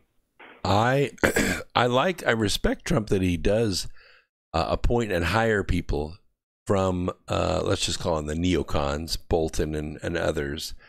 But he doesn't necessarily take their advice. I know what he does. He walks in a room and he says, "All right, speak to me. Share with me your ideas." And he listens to everybody. But then he makes his own decision. And you know what? It makes them so mad. That's why Kelly quit. But when he goes over to Afghanistan and he sits down with the generals on the ground, and he's sitting there over stuffing in turkey, and he says, "Listen, off the record, I got a question for you. How long is this going to take? I mean, we want to get rid of these ISIS people. How long is it going to take?" And they say, "Well, we can do it in 2 months." He said, "What do you mean 2 months? My people are telling me 2 years."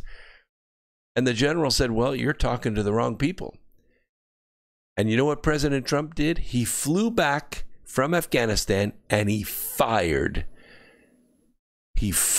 Mad Dog Mattis. Fired him for lying to him. He fired him for saying it's going to take 2 years. We got to keep troops in Syria, blah, blah, blah, blah, blah. Trump said, "No, I'm not going to do it. We're going to wrap this up in 2 months, and then I'm pulling the guys out of Syria." And that's exactly what he did. Let me ask you, do you think it's a good idea to pull the troops out of the Middle East? Yes. The way Trump... Yeah, I think every last one of them should come home.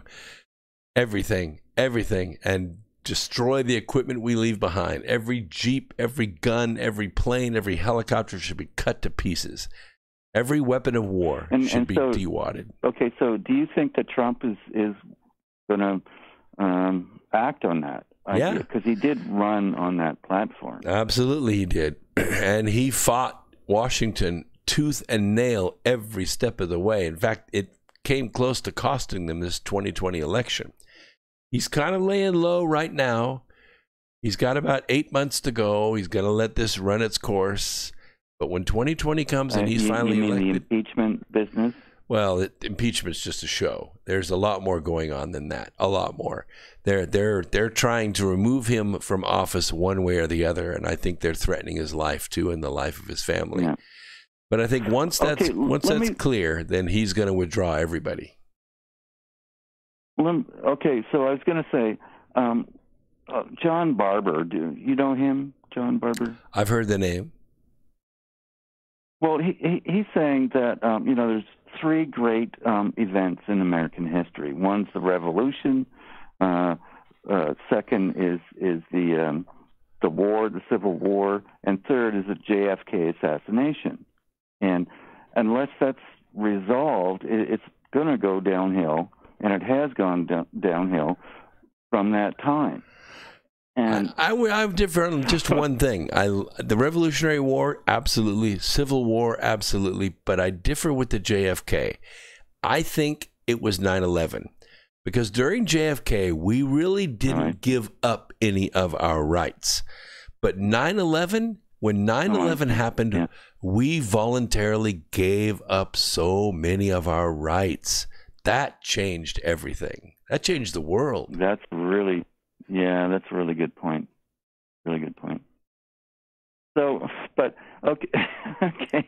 So I'm thinking, like, if Trump is doing what JFK tried to do, he could be, in trouble. Absolutely. I was up there last week or the week before last, and I can tell you, Trump Tower is on a war footing. There's armament around that building I have never seen before. But the same things at Mar-a-Lago. I don't think you can get within a quarter mile of that place if you have nefarious thoughts. He is the people's president, no doubt about that. But he takes a lot of risks, and we're all worried for him. I've got to take a break right now. You want to hang out for a few minutes after the break? No, I'm good. Thanks so much. All right. Thanks for calling in. We'll take a quick break. We'll be right back after this. Don't go away.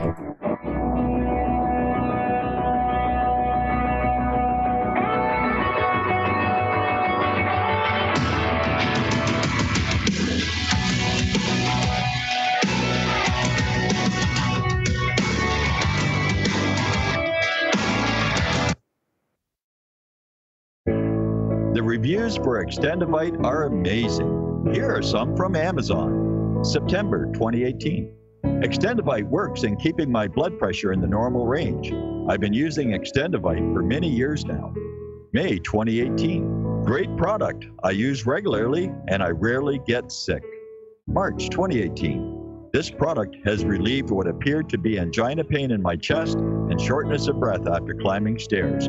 I'm quite happy about it. February 2018. My husband, son, and I have been using this product for a few months now, and we have noticed an improvement in our joints and blood pressure. Tell us your story. Get Extendivite today. To order, call 1-877-928-8822. That's 1-877-928-8822, or visit heartdrop.com. Extend your life with Extendivite. So, you love talk radio? Then you'll love TalkStreamLive.com. TalkStream Live is always on, 24/7, with the best streaming talk shows. Find your favorite talkers and discover some new ones. It's free, readily available online or on mobile with any smartphone or tablet. Finding your favorite talk shows all in one place has gotten a whole lot easier. Just go to TalkStreamLive.com. Be sure to download the free apps from Google Play or the iTunes App Store. If you have hard water, the lime scale not only leaves white spots, it clogs pipes and breaks down appliances, costing you hundreds of dollars in energy and wear. Eliminate lime scale and other water issues like brown staining and bad odors with HydroCare water products, available from Wave Home Solutions. Wave's affordable water systems don't use salts or chemicals. You'll love the way your water tastes, smells, and looks. Satisfaction guaranteed. For more information, go to bestwater123.com. That's bestwater123.com. Dowsing is the ancient science of finding water and metal underground. Albert Einstein said that dowsing was tapping into earth energies which modern science as yet does not understand. Diamonds, silver, gold, and platinum objects have all been found using dowsing. And now, for the first time on film, we visit the pyramids, Stonehenge, and ancient sites, dowsing for buried treasure and tapping into this mysterious earth energy. The Enigma Channel.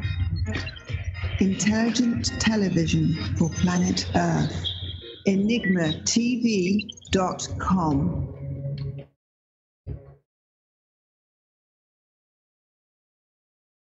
We are TFR.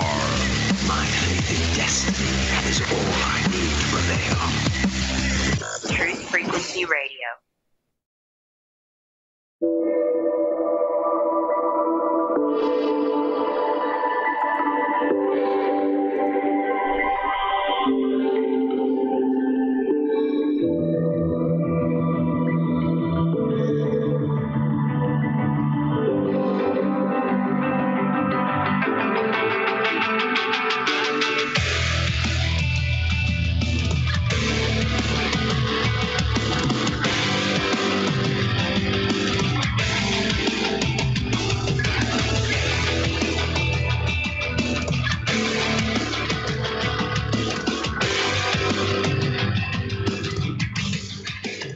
All right. Welcome back, Earth Explorers. The United States' first chief of space operations for the U.S. Space Force is still wearing his U.S. Air Force uniform.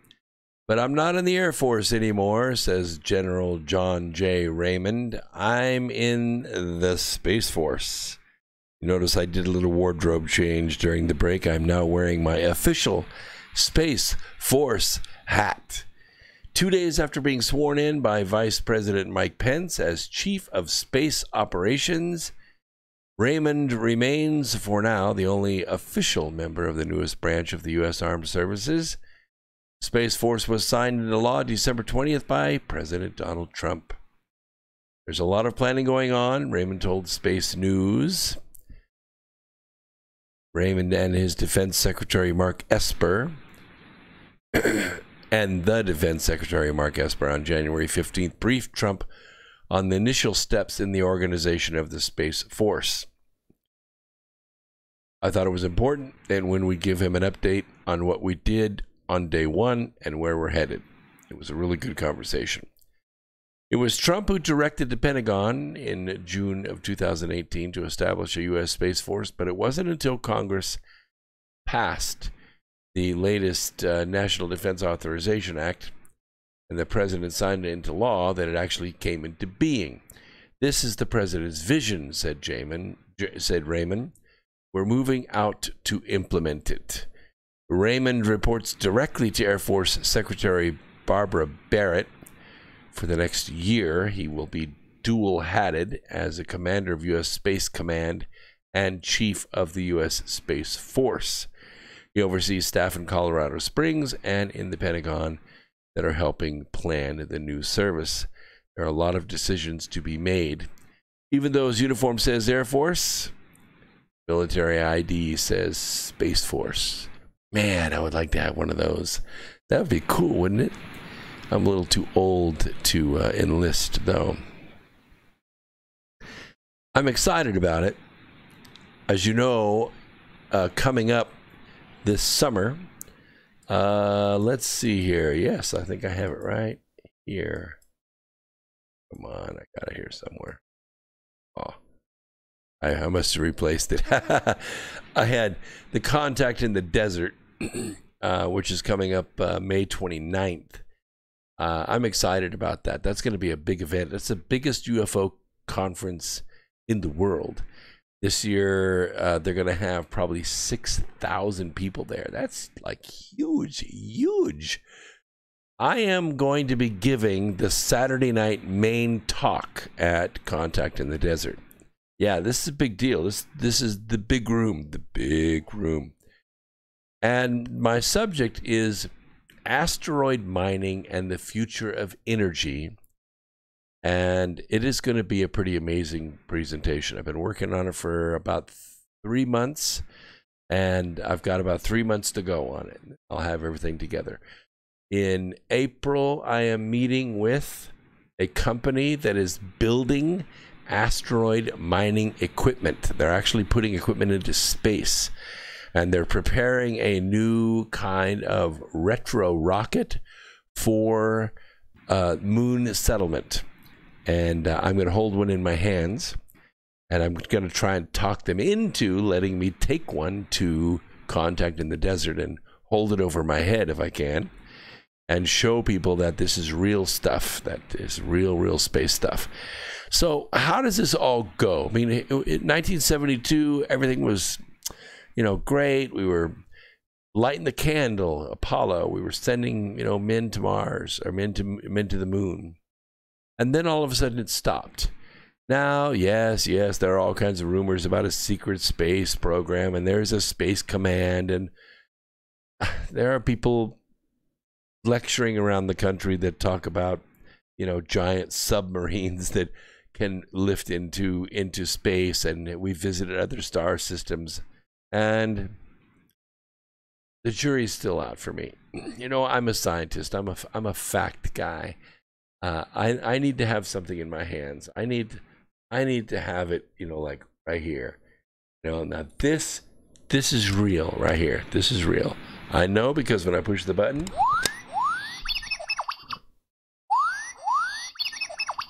see, that's real. That's real space stuff. We know R2-D2 is real, right? We probably have a little bit more example of R2-D2 than we do, the Secret Space Force. I did have a welder that worked for me for a while. Very interesting and very talented young man. Call him Ben. And Ben had a brother who is in the Air Force. This is the way the story goes. As everybody took a Christmas break, they went home. We came back to the project. We kept welding until the plant was complete.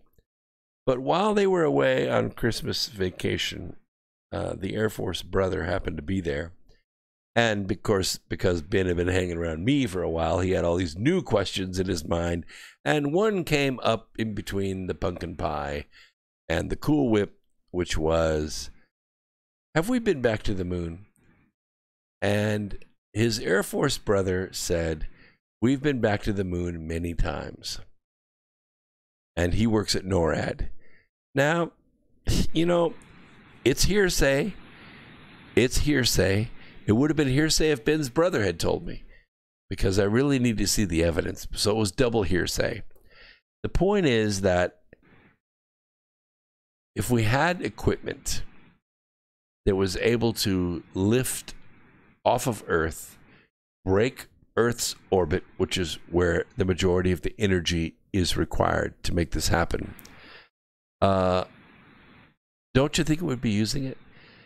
I mean, don't you think that Elon Musk would not be making $12 to $14 million per launch for a Falcon 9 or a Falcon Heavy? Don't you think that all this testing of boosters going up and coming back and crashing and, refining that over and over again and getting it, don't you think we would use this new technology? Or do you think that's all a show? You think every candle we light, every bit of hydrogen and oxygen we combine as rocket fuel, and the solid boosters and all that technology that is done with guiding them back down and reusing them and landing them on the pad, all that's just a show? You see, I'm kind of an Occam's razor guy.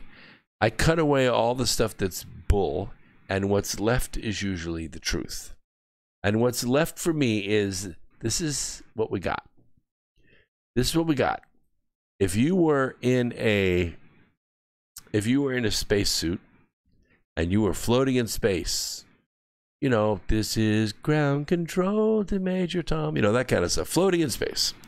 And you wanted to, you know, thrust yourself through space.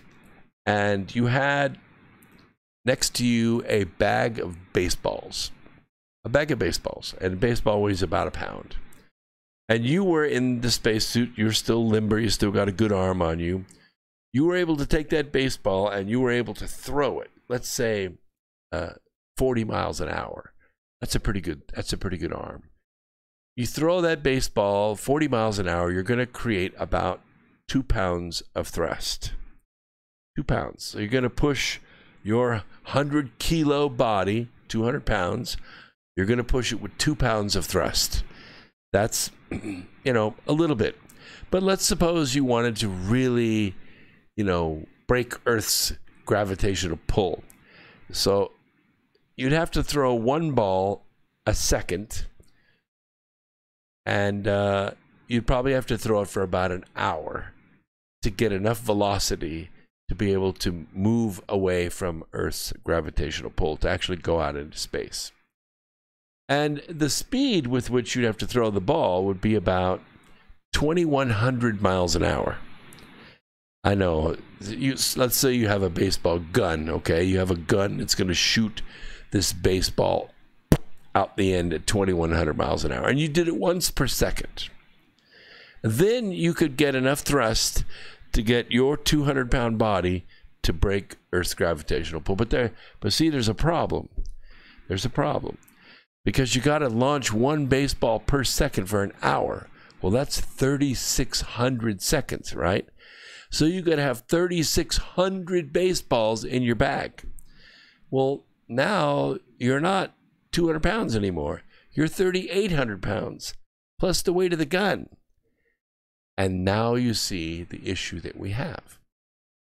The payload that we launch into space may be 165,000 pounds, but we have to have 1 million pounds of fuel to launch that 165,000 pounds into orbit or beyond orbit.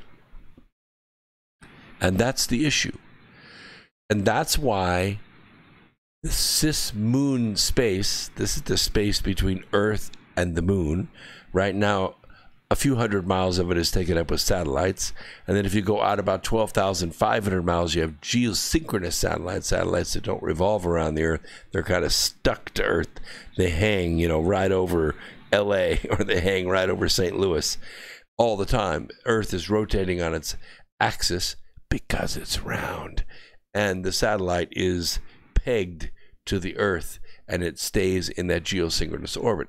And there's a line of them out there, weather satellites and TV satellites, and, you know, the game that I'm watching right here where Green Bay has just beaten, 49ers have just beaten Green Bay 37-20. All that all goes out to space and then comes back here. But we're talking about beyond that. We're talking about 50,000, 100,000, 200,000, 250,000 miles out. Now we have a little bit of a challenge on our hands, because not only do we have to break Earth's orbit, but we have to fall into orbit around the moon. And then as we fall into orbit around the moon, then we got to make plans for actually landing on the moon. The Indians just did this. Just before Christmas, the Indians did this. They launched their spacecraft. It went into orbit around the moon. It stayed in orbit around Earth for about 7 days. Everything was going as planned. Everything was fine. It added speed. It broke Earth's orbit, and sure enough, sailed right out to the moon. Everything was going great. All the calculation, everything was done right. It made it to the moon, and as it got to the moon, it fell into orbit around the moon and orbited the moon. Everything was great. High fives all around. Everything was going wonderful. And then they made the decision to drop their rover down onto the surface. And so they had to go down, obviously there's no way to parachute. It has to go down with retro rockets. And so the package was on its way, coming down to the moon, and something happened. What happened was the retro rockets either fired too long or they fired too many or something. But what happened was the craft was coming down and it fired too many rockets and it went back up. And then it did not have enough fuel. And then it came all the way back down and smashed into the ground. Just a miscalculation, just a little something, because there's no one in it actually flying it. There's no pilot that had practiced this thousands of times in a simulator, that had practiced, adding just the right amount of power and bringing it around and slowing down the orbiting movement and coming down vertically on the ground. They tried to do it from Earth, and the rover splatted on the moon. It's a complex, difficult thing to do. So George asked me a question, do you see a moon colony? I said, yeah, I do. I really do. I don't know if we'll have it in 2024, but what we have to do is we got to put 3D printers on the moon. Yeah, 3D printers. And then we need ground equipment that can feed the lunar soil into the 3D printers to make the mortar that goes up the tube and, squeezes out like taffy on the ground. And then back and forth, the 3D printer goes until it prints a building or prints some kind of a hangar of some kind. And all that's well and good, but then once that's built, now you got to go up and you got to cut windows in it, you got to cut doors into it, you got to pressurize it, you got to put power and lights and water and sanitary facilities on the inside. And guess what you have? You have a domicile. You have one. Okay, we got one. Now we need more. And Elon Musk is saying by 2035 he's going to have 1 million people on the moon. Well, I got news for you. There's a lot more to it than that. There's several different areas to consider here. One basic one is, what are you going to build the shelters out of? What are you going to build the structure out of? Okay, on the one hand, you could build it on the surface. It would look cool. It would look great to fly over it. It would make a great sci-fi movie. Not very practical. Because on a good day, the surface of the moon is a hazardous place to be. Little, micrometeors striking the surface all the time at 20,000 miles an hour. Solar radiation lashing out, charged particles coming from the sun and other places in space. All that, right on the surface. The sun comes up, the sun goes down, 28 days, back and forth. Temperature goes from about 40 Kelvin to about 215, 216 Kelvin. It's crazy. That's just hazardous. So there's another choice. And the other choice is the lunar vents. There are about 24 volcanic vents on the moon. We've identified some. I'm sure there are more smaller ones that we haven't seen from orbit. But if we seal up one of these vents, we actually go inside the moon and we create a habitat. Some of these tubes are 15 kilometers long. They're big enough to drive, 6 semis side by side and double high. I mean, they're long and they're clean. If we sealed up a section of those with 100-foot thick 3D printed wall, and we bored a hole through the walls to create an airlock, and we were able to mine, well, let's just get the shelter built. We're able to pressurize that, let's say to 4 or 5 psi per pounds per square inch. That would be somewhere around 10,000 feet altitude. Maybe we could pressurize it a little more. Maybe we could get it to 8 psi. That'd be somewhere around, 6,000 to 8,000 feet altitude. We could live with that. There are people that live at that altitude all over this country, all through the Rocky Mountains and that. There are people that live and conduct their lives every single day with that kind of atmospheric pressure. We could create that kind of atmospheric pressure, and yes, you'd have 1/6 gravity. So if you weighed 200 pounds, you'd weigh somewhere around 24 pounds, right? That's pretty light. But you could do a lot of work. You could still pick up 100 pounds, but it would just be much bigger. It would be the size of a Volkswagen. It wouldn't be, the size of a barbell. You'd still do a lot of work. The next thing you're going to need is you're going to need energy, because you got to have power. You got to provide lights. You got to have the compressors. You got to have the ability to do electrolysis. That is to split oxygen and hydrogen away from one another in lunar water, which is plentiful on the moon. And that energy exists in a little tiny atom called helium. On this planet, helium exists as 2 protons and 2 neutrons. And it is not reactive at all. We use it to fill balloons and make our voices sound funny at birthday parties. But helium-3 is a little bit different. Helium-3 does exist on this planet, but you're only going to see it around the mouths of volcanoes. Not very easy to harvest here. But on the moon, it's everywhere. It's laying around everywhere. And helium-3 is 2 protons and 1 neutron. Now, why does this make it unique? Because it is a radioactive decay product. It is a radioactive decay reactant. But when it decays, it has no radiation. There's no neutron involved, only protons. And so helium-3, if you know what a ship container is, right? A shipping container like you see on the highway, 53 feet long, the thing they make trailers out of when they have surplus ones, and there's plenty of surplus ones out here, everywhere. If you had a shipping container and you packed it full of helium-3 and you brought it back to Earth and you trucked it to a nuclear power plant, you could actually replace the fissile material that is used to make the heat through the neutron decay of uranium. Enriched uranium means you slam a bunch of neutrons into it and enrich it, and then it decays. And when it decays, it makes heat, a lot of it.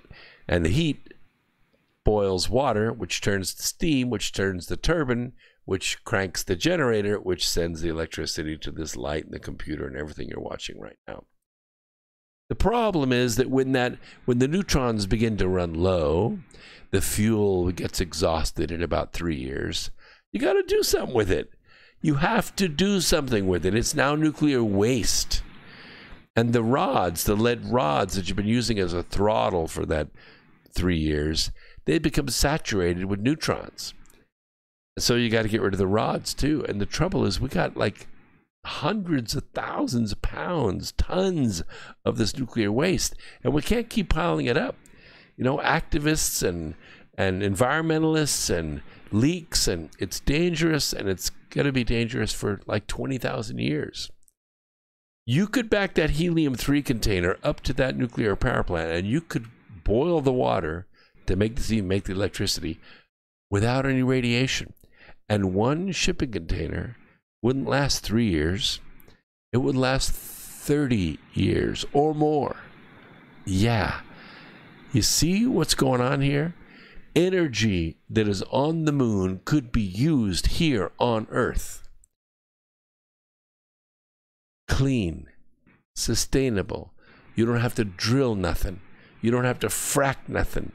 You don't have to do anything except go to the moon and get it. It's 2 days away. 2 days. 3 at the most, if you take your time. The other thing is that you could use the energy for is to power reactors on the moon. Yeah, reactors on the moon.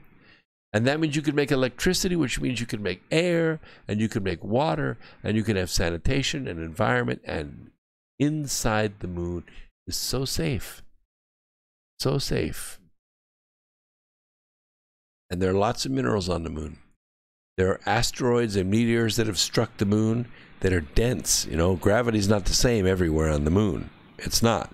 There are areas of the moon that have more gravity than other areas on the moon, because buried under the crust are these dense asteroids that have struck the moon, and they have a lot of mass, whereas the moon itself doesn't. So it's kind of a mishmash of gravitational fields all over the moon.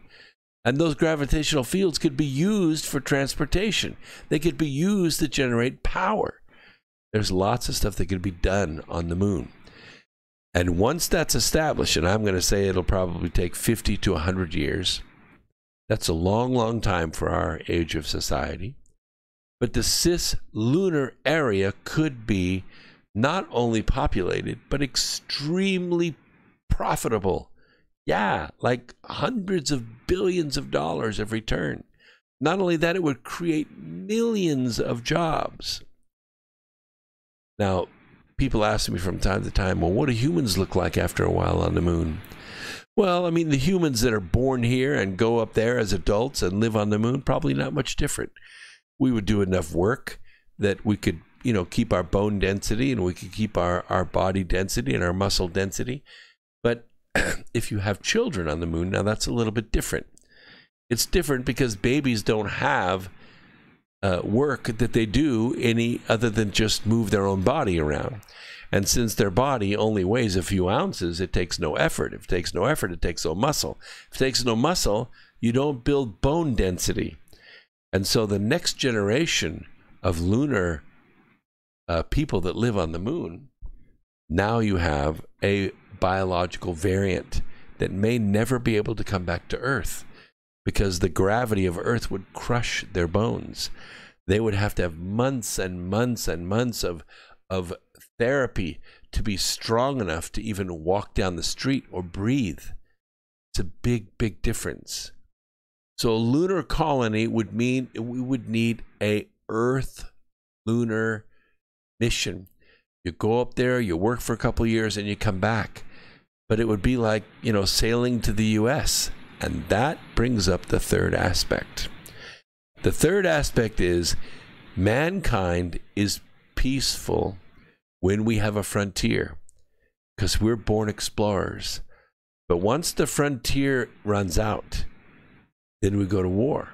We fight over the frontier because of the jealousy of the kings that sent the people to the colonies in the first place, and because of the will of the people who have done everything, dug everything, planted everything, harvested everything, that have the pride and the will to keep that for themselves, to keep a little bit for themselves or all of it for themselves. And that's what wars are fought over. That's what the Revolutionary War was fought over, and that's what the next war will be fought over. Unless the heart of the explorer stays alive, unless the next frontier comes, and it will, right after the break, I promise. We're going to talk a little bit more about that frontier. Where is that going to come from? What is it going to mean for us? We'll be right back after this. Don't go away, because this is America Free Radio, and I'm your host, Brooks Agnew. Okay? Be right back.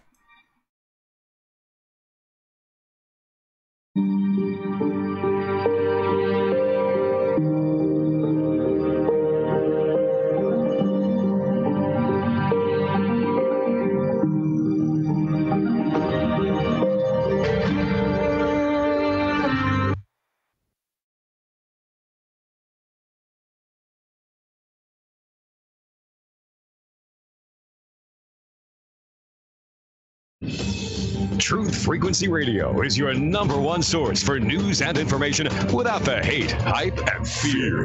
We're proud to feature cutting-edge programs like The Christopher Everard Show, The Covert Report with Susan Lindauer, Enemy Within Radio with Tom Barnes, Freaky Friday with the Woo Crew, The Gematria Effect with Zachary Hubbard, America's Evil Genius with Travis Cook, Phoenix Rising Radio with Phoenix, Quantum Connections with Lucky, and dozens more. Did you know you can listen from any telephone by dialing 641-793-7117? Or call into your favorite show, toll free at 833-TFR-LIVE. Uncensored talk and news you won't hear in the mainstream media. Truth Frequency Radio, your protection from deception.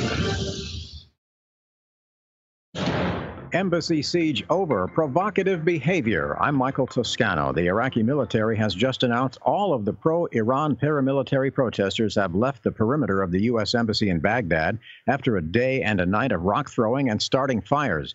The Popular Mobilization Forces umbrella group, which wants the U.S. to withdraw forces from the region, made the call to stand down in response to a request from the Iraqi government. Correspondent Arwa Diamond remains at the embassy for us. The Iraqi security forces are in the area now, and there is a fairly lengthy cleanup operation that is underway. Of course, a lot of questions as to where those Iraqi security forces were 24 hours ago, or even this morning when those protesters were attempting to scale the walls of the embassy. North Korean leader Kim Jong-un warns his country will soon show to the world a new strategic weapon, and he says North Korea is no longer obligated to maintain a moratorium on the testing of nuclear weapons and long-range missiles. Will Ripley reports it's a return to the old form. North Korean leader Kim Jong-un basically announced a return to the kind of provocative behavior that led to the start of diplomacy back in early 2018, saying that they're going to be announcing, revealing this new kind of tactical weapon without actually saying what it is. But we know North Korea has been conducting engine tests at a known launch site. Pot pardons in Illinois as weed becomes legal in the land of Lincoln for people 21 and older. Ending what he called a 50-year-long war on cannabis, Illinois Governor J.B. Pritzker granted pardons for low-level marijuana convictions. These 11,017 misdemeanor convictions represent individuals who have carried around with them a stain on their records for possessing less than 30 grams of cannabis, a stain that has very often prevented them from obtaining housing or jobs or benefits. State officials said about 116,000 convictions are eligible for pardons under the new law. I'm Barbara Cusack. I'm Michael Toscano.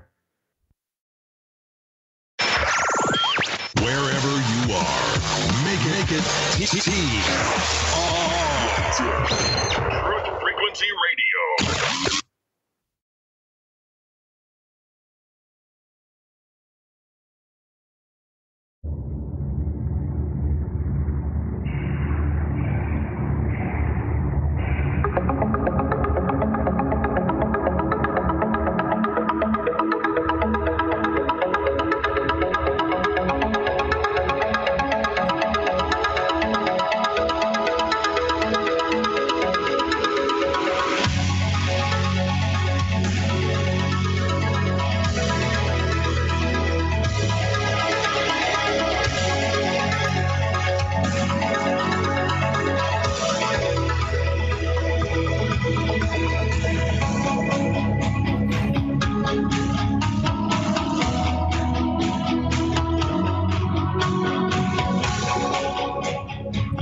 Just wanted to let you know that the Human Origins Conference is coming up April 2nd through 5th.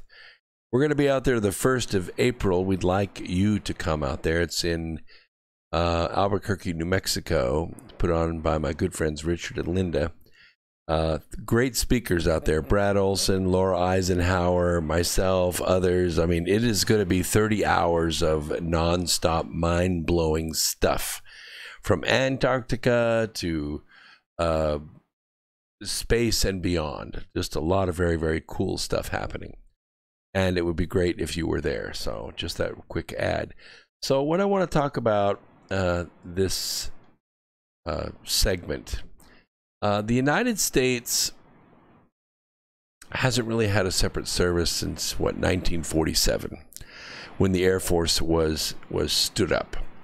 It's not like there's this, Space Force playbook that says step 1, do this, step 2, do this. We don't make whole new divisions of the armed services lightly. Many people are curious about the uniforms, the logos, the patches. I got my own ideas. I think it would be very cool. What do you call an airman that's in space? Spaceman? Get real. Eventually, we're going to have a service song, right? You got to have like, dun, da, da, da, da, da. I mean, it's got to be something, right? What? Yeah, no, I think that one's already taken. It's taken by Little Kim. You can't use that one. Can't use that one. Yeah, I'm a rocket man. No, I can't use that one. I'm telling you, got to come up with something else. Some pieces are imminently going to be announced. Other pieces are going to take a couple of months as we continue to refine things. What field commands will be created under the Space Force is another key decision. A group of 120 military and civilian leaders last week met to discuss possible field organizations. Raymond says, I'm not ready to announce any decisions yet. We'll continue to refine it. The Space Force could end up with 3 major field organizations, but that is still being debated. One would be focused on operations, another on acquisitions, and a third on training and professional development. But in the Air Force, we had a lot. I was in the 319th AMS, Air Maintenance Service, in Grand Forks, North Dakota. Yes, the tropical paradise of. But, you know, you had MAC, which did all the heavy lifting, you know, the big planes that hauled tanks around and hauled spaceships around, the big guppies, you know, that you saw. You had Strategic Air Command, you had Tactical Air Command, you had the Training Air Command. So you have all these divisions that we're kind of used to, and I think you'd have the same thing in the Space Force as well. You'd have those people that are in charge of launch engines, those people that are in charge of, you know, deep space missions, manned and unmanned, all kinds of divisions. Finally, we're going to have asteroid mining. Why? Because we have to. I already told you it takes a bag of 3,600 baseballs in order to get yourself out of Earth's orbit, launching them at 2,100 miles an hour. Well, we want to use less fuel. We want to use no fuel if it's possible. And there are some ion drives that we could talk about as well. But the fuel isn't going to come from here. The fuel has to come from the asteroids. And the asteroids are on the outside of Mars, between Mars and Jupiter, and there's another cloud of them beyond that. There are millions of them out there. And we have sent probes up, and we have searched around, looked around. We even landed on a couple. One we have identified is almost solid platinum. Yeah, get that. If we were to recover that asteroid, it would be worth $400 billion. Yeah, I have a list of asteroids in my presentation. There's about 20 targeted asteroids. Those 20 asteroids would generate more money than the global domestic product. Everybody, every country on Earth, everything that we're worth. What do you think that would do to our economy? Well, it would explode it. It would do the same thing that gold did when they took it from the Yucatan area and hauled it to Spain. Oh, Spain's one of the richest, wealthiest countries in Europe, isn't it? No, it isn't. The gold destroyed Spain. It drove their inflation. We can't even count the percentage. It was in the millions of percents. Gold was so plentiful, it was worthless. Yeah, since then it's scattered around the world, and Spain and Portugal are left with nothing. Nothing. You don't believe me? Go there. Third world country, it's like 3.5, most of it. I'm just telling you. The gold ruined them. It ruined them for 1,000 years. If we brought those asteroids back to Earth, it would ruin our economy. So what are you going to do with them? Yeah. You're going to take them to the moon. You're going to take them to Mars. You know what some of those asteroids are made of? Ice. Yeah, ice, like seawater ice. Chunks of ice the size of Mount Everest. What do you do with that? Well, you could turn it into rocket fuel. You could turn it into oxygen. You could turn it into drinking water. What's more, you could lower one of those onto Mars and let it melt, and you could create a sea. And the sea would sublimate into the atmosphere, which by the law of partial pressures is exactly what should happen. You, over a period of time, would create an atmosphere on Mars by taking asteroid materials and putting them on the surface. Imagine that. You don't have to. It's real. It could actually happen. I know, you're thinking Total Recall, but I'm thinking more like The Expanse.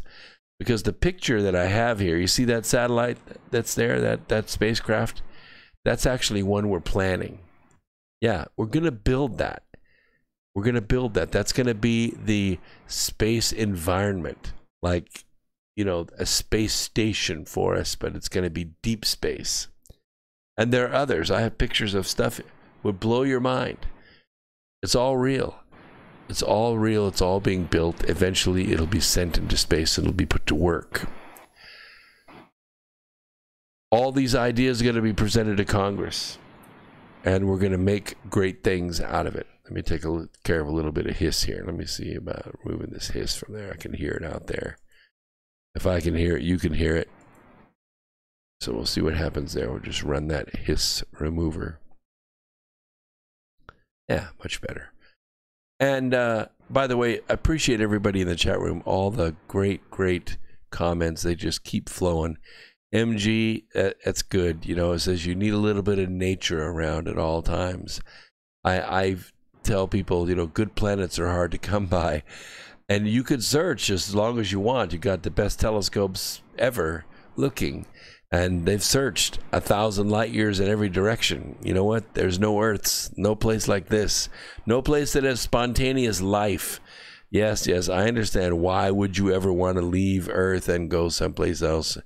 Because we're explorers. It's because what we do. I'm fascinated with it. I was an asteroid miner when I was in 1968. I was interviewed by the newspaper. What do you want to be when you grow up? An asteroid miner. Wow, what a lonely life, right? Gosh, no Earth girls up there. So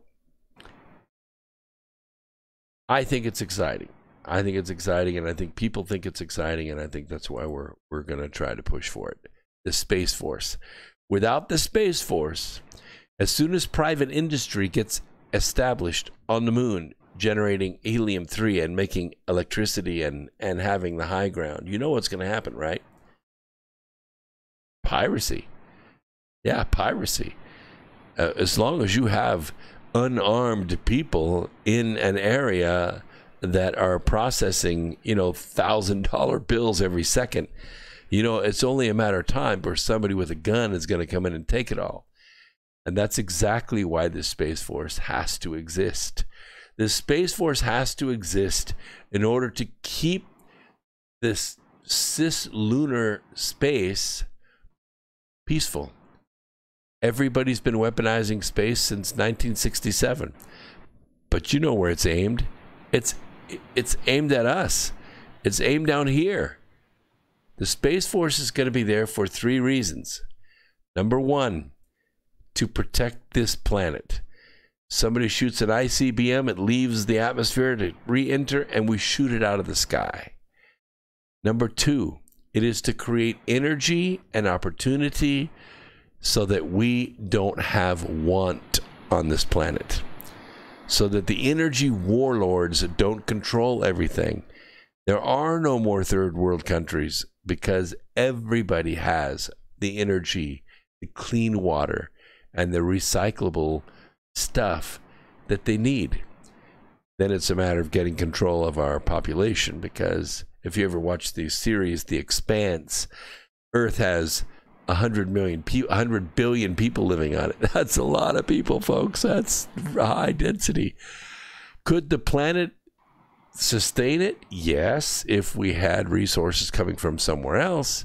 You don't want to strip your planet like locusts, because that would happen. And then the third reason that it exists is to protect us from extraterrestrial threats.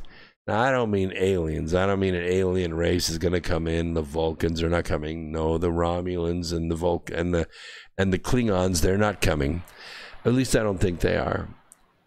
I just don't think we're that interesting. There's just not much here. I mean, really not much here, other than Earth women. They might be worth it. But the point is, there are other extraterrestrial threats in the form of comets and meteors and asteroids, big chunks of rock, big comets floating through space that may hit our planet.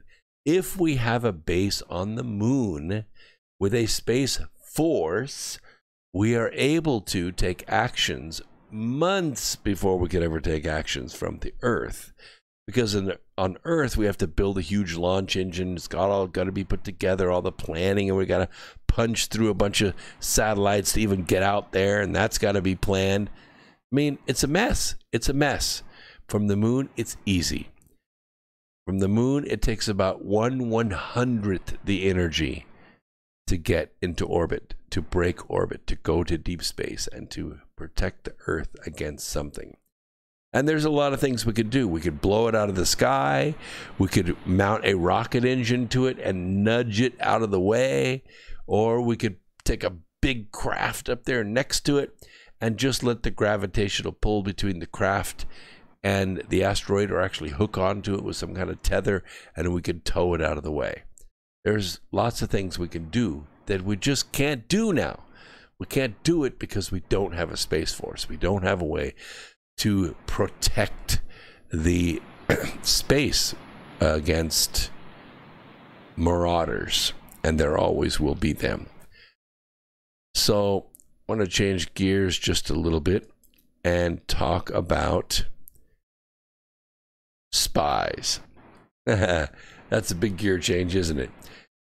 Dianne Feinstein, such a character. Wow. You know, we need term limits. We need term limits so bad, because if we had them, we wouldn't have to deal with Dianne Feinstein. I call her the Chinese fox. She says, sometimes I say that in my last life, maybe I was Chinese. Yeah. As media intelligence agency and political scrutiny of foreign meddling is seemingly at its apex, a story with big national security implications involving a high-ranking senator, Senator Feinstein, with access to America's most sensitive intelligence information, has been hiding in plain sight. The story involves China and Mrs. Feinstein. She is the chair of the Senate Select Committee on Intelligence.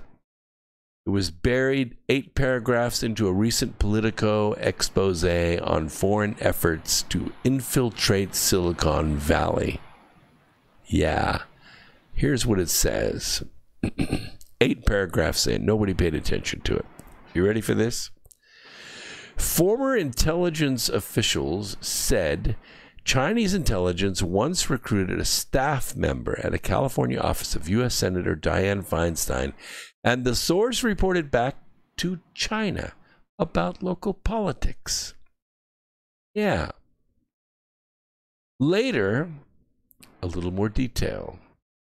According to 4 former intelligence officials, in the 2000s, a staffer in Senator Dianne Feinstein's San Francisco field office was reporting back to the China's Ministry of State Security, its intelligence and security apparatus, while this person, who was a liaison to the local Chinese community, was fired. Charges never filed against him. Never filed. The suspected informant was run by officials based at China's San Francisco consulate, said another former intelligence official. The spy's handler probably got an award back in China for his work, noted this former official. This anecdote provides significantly more questions than answers. For starters, I think you and I would like to know, who was the spy? For how long was the spy under surveillance? What information about local politics was the spy passing back to China? Just how close was the spy to the senator? Did law enforcement officials sweep vehicles and other areas for listening devices? Was there an investigation into whether others in the senator's circle may have been coordinating with Beijing? That's just a short list, right? Did the senator expose herself to potential blackmail or the public to danger through leaking of sensitive, highly classified information? Is firing really the proper punishment for providing political intelligence to a foreign power? You see, We ask these questions, and then the truth begins to make itself known. Because that's what we do here at the Truth Frequency Radio Network. We're all about the truth.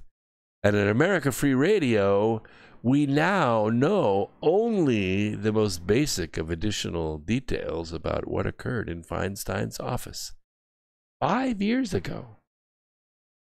The FBI approached the senator to apprise her that a San Francisco-based staffer was being investigated under suspicion of spying for China 5 years ago. According to the San Francisco Chronicle, Feinstein's hometown paper, who had,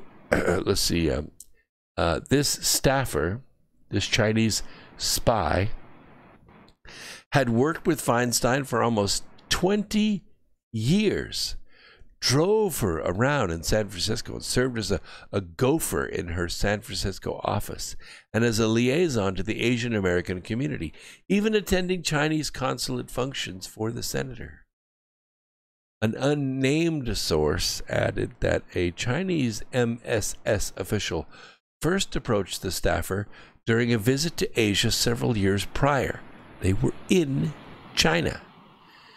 Given his proximity to Feinstein, we have no idea what information he could have gleaned in her employ. We do have a presumed identity. Okay?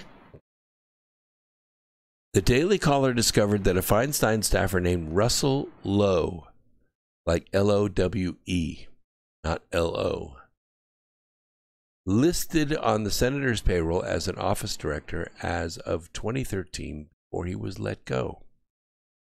It matches the description of the Chinese asset. It appears Mr. Lowe continues to operate freely in the United States a year after he was removed from Feinstein's staff. Lowe spoke at a conference on Chinese investment in California.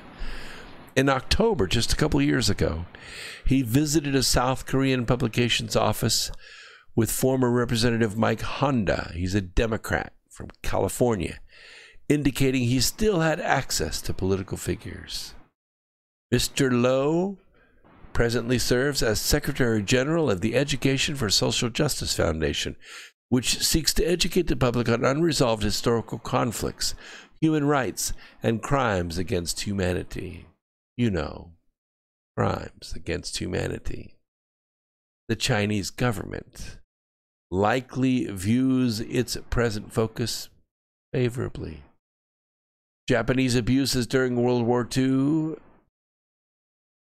via its comfort women system, where 200,000 girls from 13 or more Asian countries were forced into sexual slavery. Mr. Lowe discusses the nonprofit work all over the place. But you know what? You know what it took, right? You know what it took to bring this to light. It was a tweet. It was a tweet from President Trump. President Trump implied hypocrisy. Given Feinstein's role investigating Russian collusion as a member of the Senate Select Committee on Intelligence, while a Chinese spy had infiltrated her office to force the senator to address the issue. President Trump did it with a tweet. Feinstein's account conflicts with what had been reported regarding the recruitment and activity of the Chinese spy. She conveniently omits that her office employed this individual for almost 20 years in a close capacity, while he represented the senator in interactions with Chinese officials. Just didn't talk about it. Not important. Let me tell you something. I've done a lot of research on this, and I can tell you it's last 40 years, no politician in America has arguably maintained a deeper, more long-lasting, and friendlier relationship with China at the highest levels of its ruling Communist Party than Senator Dianne Feinstein. You know, it dates back all the way to the opening of U.S.-Chinese diplomatic relations in 1979. You know what we call this, Earth Explorers? We call this compromised. And she's a sitting senator. And the senators right now are considering removing President Trump from office. And President Trump has dealt mortal blows to China, brought China to its knees. Its economy is the worst it's been in 30 years. China signed the first trade agreement ever under President Trump, forced to the table by 1.2 billion screaming Chinese. And Dianne Feinstein is a sitting senator that has been compromised. And I can tell you, 70% of the senators in D.C. have been compromised in a similar manner. Maybe not with Chinese spies, but other ways. Underage girls, bad debts, drugs, prostitution, homosexuality. They're compromised all kinds of ways. And they're sitting tomorrow to decide whether to remove the president from office or not. Your president. Feinstein, then mayor of San Francisco, established a sister city relationship with Shanghai, one of the earliest and most robust such relationships in U.S.-China history. Soon after, Feinstein led a mayoral delegation to China, joined by her husband, investor Richard Bloom, a trip they took together many times over the ensuing years as the relationship between both Feinsteins and China grew. During the 1980s, as mayor of San Francisco, Feinstein developed a close friendship with Shanghai Mayor Jiang Zemin. This substantially enhanced Feinstein's foreign policy profile. It also substantially enhanced her bank account. Just as Feinstein rose to a prominent position in foreign affairs and national security in the U.S. Senate, first on the Foreign Relations Committee and later as chairman of the Senate Select Committee on Intelligence, Jiang rose to the top of Chinese leadership, serving as a chairman of the Central Military Commission, general secretary of the CCP, and president of the People's Republic of China. Under Jiang's leadership, the PRC initiated a brutal crackdown against practitioners of Falun Gong, including mass imprisonments, beatings, torture, rape, organ harvesting, and murder. All of this with the close endorsement by Dianne Feinstein. Yeah. And it made her rich. She's one of the richest senators in Washington. And she's sitting right now deciding the fate of Donald Trump. There's more. We'll be right back after this. Don't go away.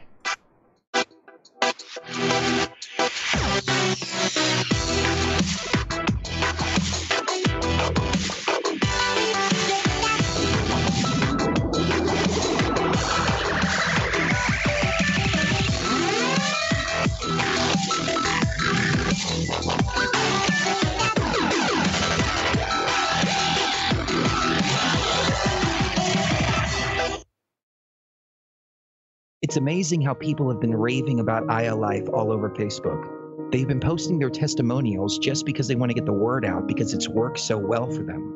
If you're not familiar with iAlife, it's a 99% pure CBD oil, but the secret is the synergy between the hemp and the ayahuasca vine, the non-psychoactive component of the ayahuasca tea. We recently received an email from a wife whose husband has Parkinson's. For the first time, he's been able to sleep through the entire night. Another customer reported that they're no longer using NSAIDs because their tennis elbow has been relieved with iAlife. The reports have been phenomenal and much more than we ever expected. Everyone should have access to this. That's why if you head on over to iAlife.com right now and use coupon code TFR, we'll give you $5 towards your order. And we'll even ship it worldwide. That's iAlife.com, AYA life.com. Okay, nurse, let's get this man to the ER stat. Right away, doctor. We see this every day. Heart attack or angina pain due to blocked and clogged arteries. Chelation can remove obstructions or blockages from arteries and help avoid painful and expensive surgery. Now there's Angioprim. It's a liquid oral chelation product that you take with juice. You start to feel the results fast. Angioprim increases blood flow all over the body, and that means more energy and strength to take on the day with less aches and pains. 60 years of research has gone into chelation, and Angioprim is the result. A safe and easy way to unblock your veins and arteries from buildup that slow circulation. Paging Dr. Jones. Please report to the emergency room right away. Log on now for a special radio offer from Angioprim. That's angioprim.com/radio. ANGIOPRIM. Angioprim.com/radio or call 877-882-7221. That's 877-882-7221. Dowsing is the ancient science of finding water and metal underground. Albert Einstein said that dowsing was tapping into earth energies which modern science as yet does not understand. Diamonds, silver, gold, and platinum objects have all been found using dowsing. And now, for the first time on film, we visit the pyramids, Stonehenge, and ancient sites, dowsing for buried treasure and tapping into this mysterious earth energy. The Enigma Channel. Intelligent television for planet Earth. EnigmaTV.com.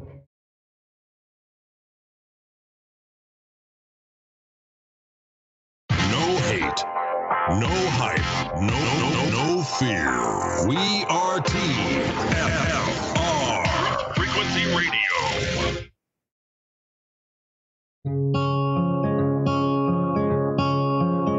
I've been waiting for this moment since my first breath in. Never would have thought I'd be afraid to begin, but here I am, the edge of the water, wondering if I can swim.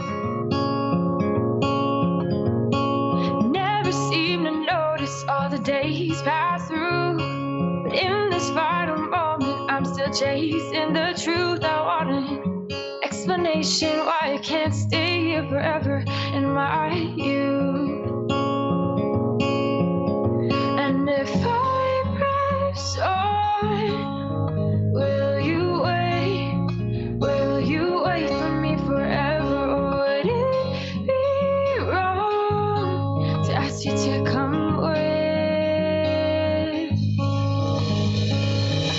Will you wait?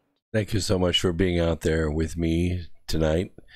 Appreciate you so much. You have no idea. All of you people in the chat room, thanks for your wonderful thoughts. Agatha, Danny, I haven't seen you before. What does Mr. Shipping mean? Just give me a little definition there. MG, good thoughts. I know what you're saying, Awakening, that there's been a patent filed about a flying triangle with an anti-gravity drive. As the holder of several patents myself, which, by the way, I felt a moral obligation to actually build the things that I patented, I can tell you that many things are patented that have never been built, and this is one of them. Just because the flying triangle has been built, or patented, doesn't mean that it can be built. The drive in it is just a drawing. And I have to tell you, there's never quite enough in the patent. This is what we withhold because we have to protect our intellectual property. There's never quite enough in the patent to actually do the thing.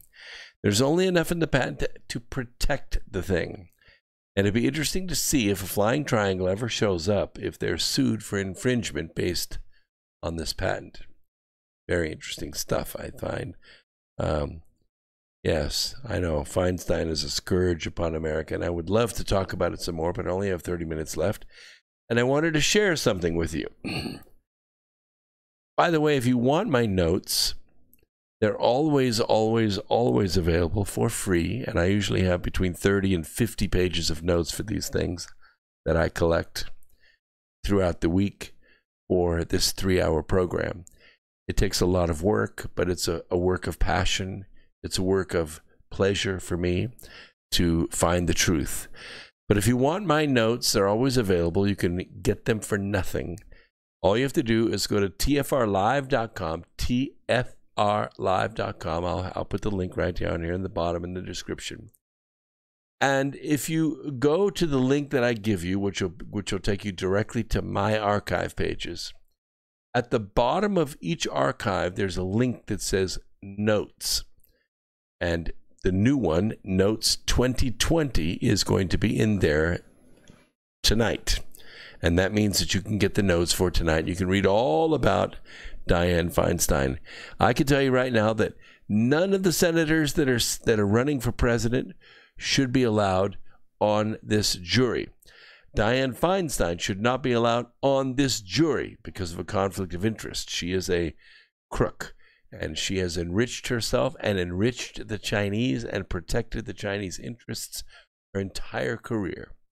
In my opinion, yes, you are correct.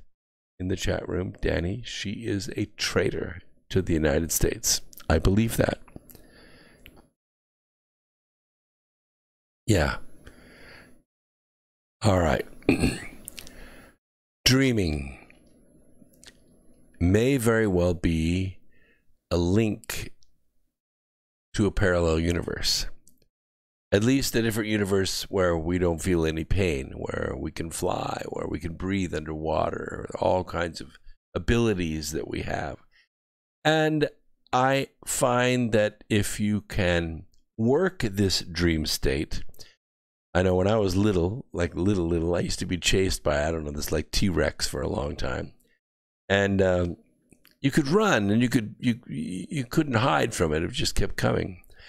And it was a nightmare that would wake you up from time to time. I'm sure you had those things too. But then there was a time in my life, I guess it was 9 or 10 years old, I decided to turn around. I turned around and I faced the T-Rex. And I ordered him out of my life. And he never came back. There's control that you can take. There's actions that you can take. There are lessons that you can learn in your dreams. I speak in my dreams. I don't know what I say. People say I speak some kind of off-the-wall crazy gibberish language, but it does have structure. I've recorded it. I've presented it to language specialists before. They say it sounds a little bit like Native American. It sounds a little bit like Egyptian or Arabic, but it's just not intelligible. And I've been speaking it my whole life. I remember my mother used to wake me up. Will you be quiet? What do you mean be quiet? I'm sleeping here. No, you're talking. You're keeping your sister up. So who are you talking to? It never made any sense. Just saying. We have long been fascinated by the concept of dreaming and the meaning of dreams and what they may reveal. With many different theories ranging from psychic glimpses into our future to a glimpse at our innermost thought and desires, scientists are more interested than ever in understanding this phenomenon. And it's all of the above. All of the above. If you have a dream of being a passenger in a car or in a car with no steering wheel, it's representative of you not having control of that period of your life, that you're being driven somewhere against your will or at least without your control. Different things, birds and wolves and all kinds of things have different symbols in there. Dream interpreters who will give you all kinds of ideas. Some of them may be right. I don't know. I know if you have a recurring dream over and over again of a specific thing happening, chances are you're probably glimpsing into the future. Does that mean you're supposed to go to the radio and tell everybody about your dream? No! It's for you. It's for you. It's for something for you to do, something for you to avoid. Every night, humans have an average of 6 to 10 dreams.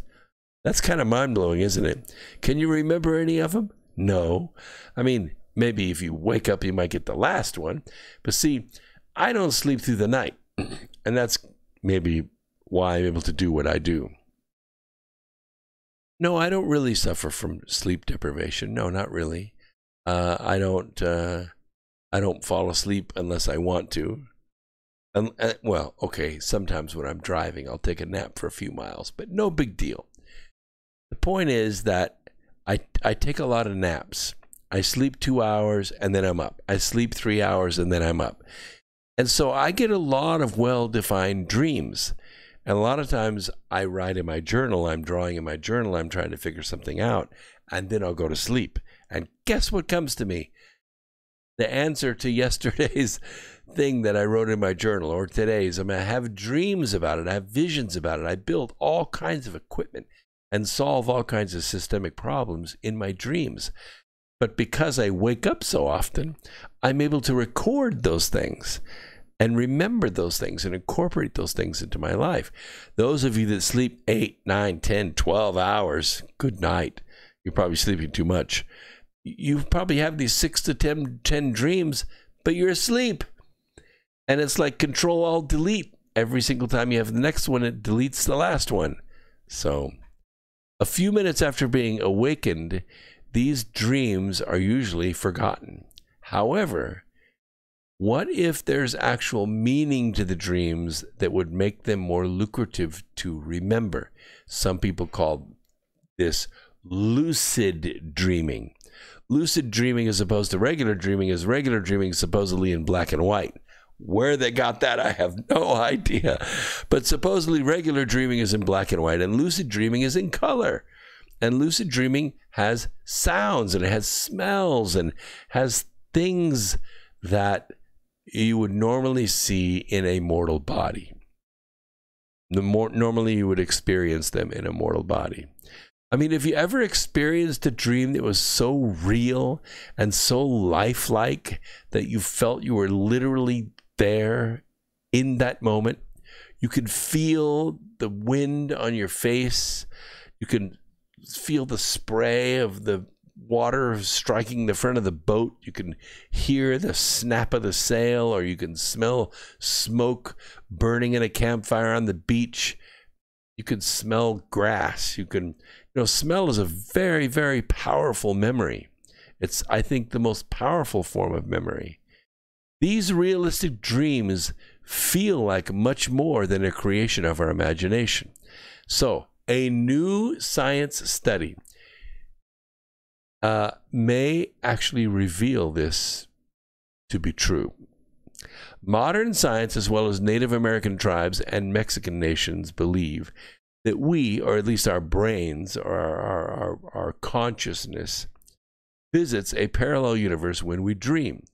This would explain why humans can dream in color, can sense with all 5 feelings, all 5 senses, what's happening in their dream. It all starts with the existence of the multiverse. The idea that our universe isn't the only one out there. In fact, it's just one of many. Within each of these universes is a new reality, one that, while similar to this one, has a lot of things different. For instance, in the universe I normally visit, I can fly. Not like flap my wings and fly, and not fly like Superman. It's more like floating. It's more like scuba diving. You ever scuba dive before? You're scuba diving to get close to the bottom or above the reefs and stuff. It's a little like flying. I mean, you're flying in slow motion, but it's still, you're above the view and you can see everything and you can go anywhere. You just go, you're not faster than a speeding bullet. So in my universe that I travel to, I can fly. I'm sure you have flown too in your dreams. I asked that question one time. At Christmas time, you have the circle of people that stand around and you have a Christmas ornament in your hands and you say, if anybody's ever had tripped over a shoe untied, you can pick the Christmas ornament you want. And maybe 2 or 3 people have done that, and so they walk around and trade Christmas ornaments until they get the one they want. And I asked the question, anybody that's ever dreamed that they were flying? And everybody moved. Everybody. It was crazy. Even the old people. It's like, what? You dreamed you were flying? Yeah. This one change in your narrative can create a ripple effect. changing every area of your life from that moment on, and maybe that moment behind you as well. If you ever dreamt of your life, but it appeared a little bit different, maybe you were living in a different house, different town, maybe you were married to a different person, driving a different car, maybe you were in a parallel universe. What you may actually be experiencing at that moment is a glimpse at your life in a parallel universe. And they may be glimpsing yours. The dream itself feels so real, as if you're actually standing there, because in fact, maybe you are, just in an alternate world. This is the life that the alternate you has created. And you could use it to travel around too. I do all the time. Sometimes I have to go inside a machine to see how it works. Sometimes I have to go to the end of the assembly line and find out what goes beyond it. I often say the present is more easily negotiated when viewed from the future. This is how I do it. And I could teach you how to do it too. You got to sign up for my webinar, February 8th. Sometimes people dream about events that have not yet happened, but they're going to take place in the future. Some dreams could also be incoming images from an alternate world where you are living a different life. Can parallel universes explain paranormal phenomenon? Parallel universes? Maybe. Can some of our dreams be glimpses of events taking place in an alternate reality or a parallel universe? Maybe. Can our dreams be a view of the future, our immediate future, our distant future? Chat room says yes. Yes, hello, Judy. She says, hi, Brooks, you must have come in late. Nice to see you, Judy, in the chat room. She's out there. I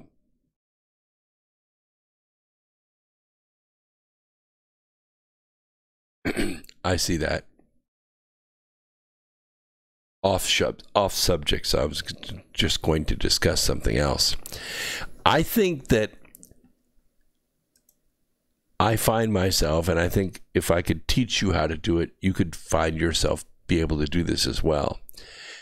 Sometimes you're, in the physical reality, you're there on the time clock, you're at your desk, you're at your workstation, whatever it is you do when you do what you do. And your mind wanders. Sometimes when you're driving down the highway, you're supposed to pay attention, right?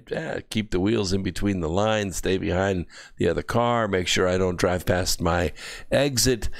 But we get pretty good at that. It's almost like autonomic control. This back here instead of this up here is running everything. And the next thing you know, a few miles have gone by, a few hours have gone by, and you're at your destination. And you were someplace else. Yes, the car was being driven safely, of course. Cruise control's on. What can go wrong? But you're someplace else. You're at the office. You're in a meeting. You're solving a problem. You're designing a website. You're thinking about a marketing plan. You're writing a book. You're writing a book. And I can tell you, when I sit down and write a book, the dream state is so real. It's right at the end of my fingertips. I'm in the room where the action's happening. My fingers are just looking around. I'm just looking around the room. I'm just recording what I see with my artistic style in the books. I have 10 of them. If you don't have them all, well, you could fix that very easily, just by going to Amazon. The point is that ability to see can be refined. It can be refined to the point where you can actually slow it down to real time. You can view it as though it's a parallel universe to yourself.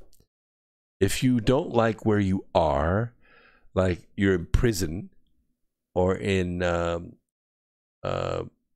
detention of some kind, or you're in a position where you're waiting for something to happen, maybe you're waiting for 5 o'clock, you could take your mind and go someplace else. I don't mean, get schizophrenic about it. But I mean, if you want to go to the beach, go to the beach. If you want to go to the woods, to the mountains, you want to see the world from Mount Everest, you want to float out into space. Lots of people have done that. Here's what you should try when you get up there. You should try rolling over. Try rolling over and looking back at the earth. Wow. The colors are so amazing. It is like the most unbelievable planet when you can see it with two eyes in stereo from up there. It's really something. All exploration is done this way before it's actually done. Every planet we ever visited, every ship we ever built, every ocean we ever crossed, every mountain we ever climbed was dreamed first. All of the mathematicians, the ones that I read about, Chandrasekhar and Riesing and, the great mathematicians, Clerk Maxwell, the great guys that gave us whole math, whole new stuff, they dreamed it. They dreamed it. It was shown to them in dreams. I've read their biographies. It's quite fascinating. You'd think mathematicians, not very exciting. Yes, we are. Yes, we are. We're very exciting. You know what I ask a person that has a chemistry degree like me? I mean, not chemical engineering, but chemistry. The first question I ask them, what kind of poetry do you write? And every single one of them has come back and said, how did you know I write poetry? Because it comes with the chemical brain. In order to understand the language of chemistry and the relationship of, conversion factors and clean glassware, you have to think like a poet. You think in compressed terms. The language becomes artistic to you. It becomes a set of symbols like sodium is Na and sulfur is S and iron is Fe, and all of these things have a certain number of protons and neutrons and electrons, and they share electrons and therefore bond, and they oxidize and change different states. It's a whole new language. Just like poetry is a whole new language. We gravitate to it. We understand it systemically in chunks, and then we understand mechanics of it, alliteration and parallelism and rhyme and meter and all the things that make poetry so powerful. A way to say great, powerful things in very few words.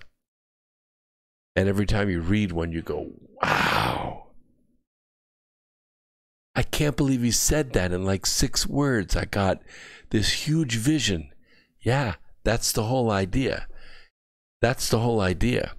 Rap is like speed poetry. And besides the fact that it rhymes, the meter is all over the place. But if you listen and read the words of rap, like Lucky's been reading the words to the music behind the band Disturbed. I mean, you listen to the music, you're driven by the rhythm, and you're driven by the screaming and the power and the emotion of the music. But you read the words, and now you see what he's trying to say. And then you get moved by it because they're noticing something that's powerful, and they're expressing it in the music. And that's what moves us. That's what changes us when we listen to it. Same thing with dreams.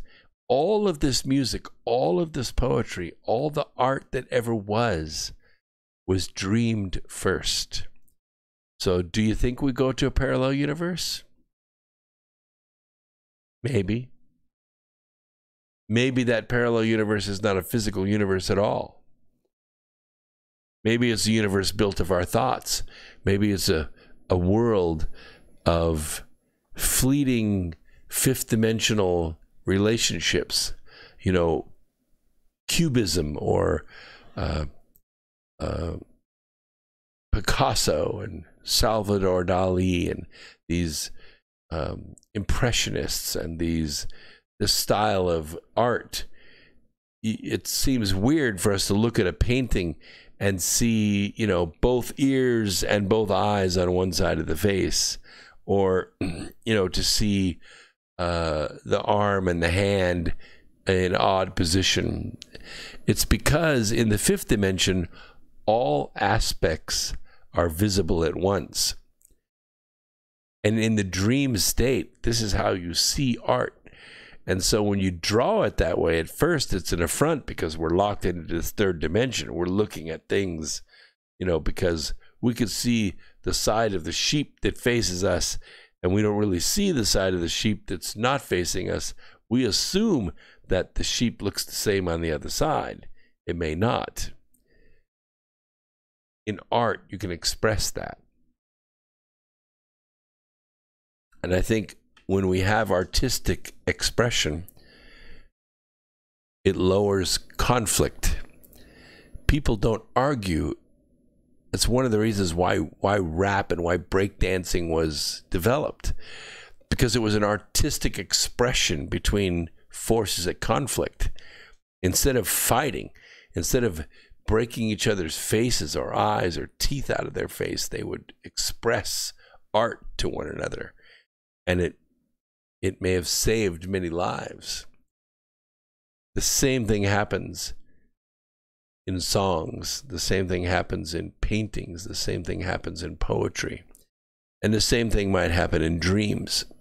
I know that when I meet people face to face, I have one relationship with them. Maybe it's professional, maybe it's not. But when I dream about them, then things change. Then the consideration of that person's heart, the consideration of the resonance between their existence and your existence becomes powerful. Maybe it's abrasive, and maybe it's not. If it's abrasive, maybe you should stay away from one another. But if it's resonant with one another, maybe you should express that. Maybe you should share that. Because, underneath this skin, underneath it, we've discovered another layer that's right underneath this of nerves. They're flat and they spread out. They're like roots underneath the skin. They're called glial cells. Glial cells.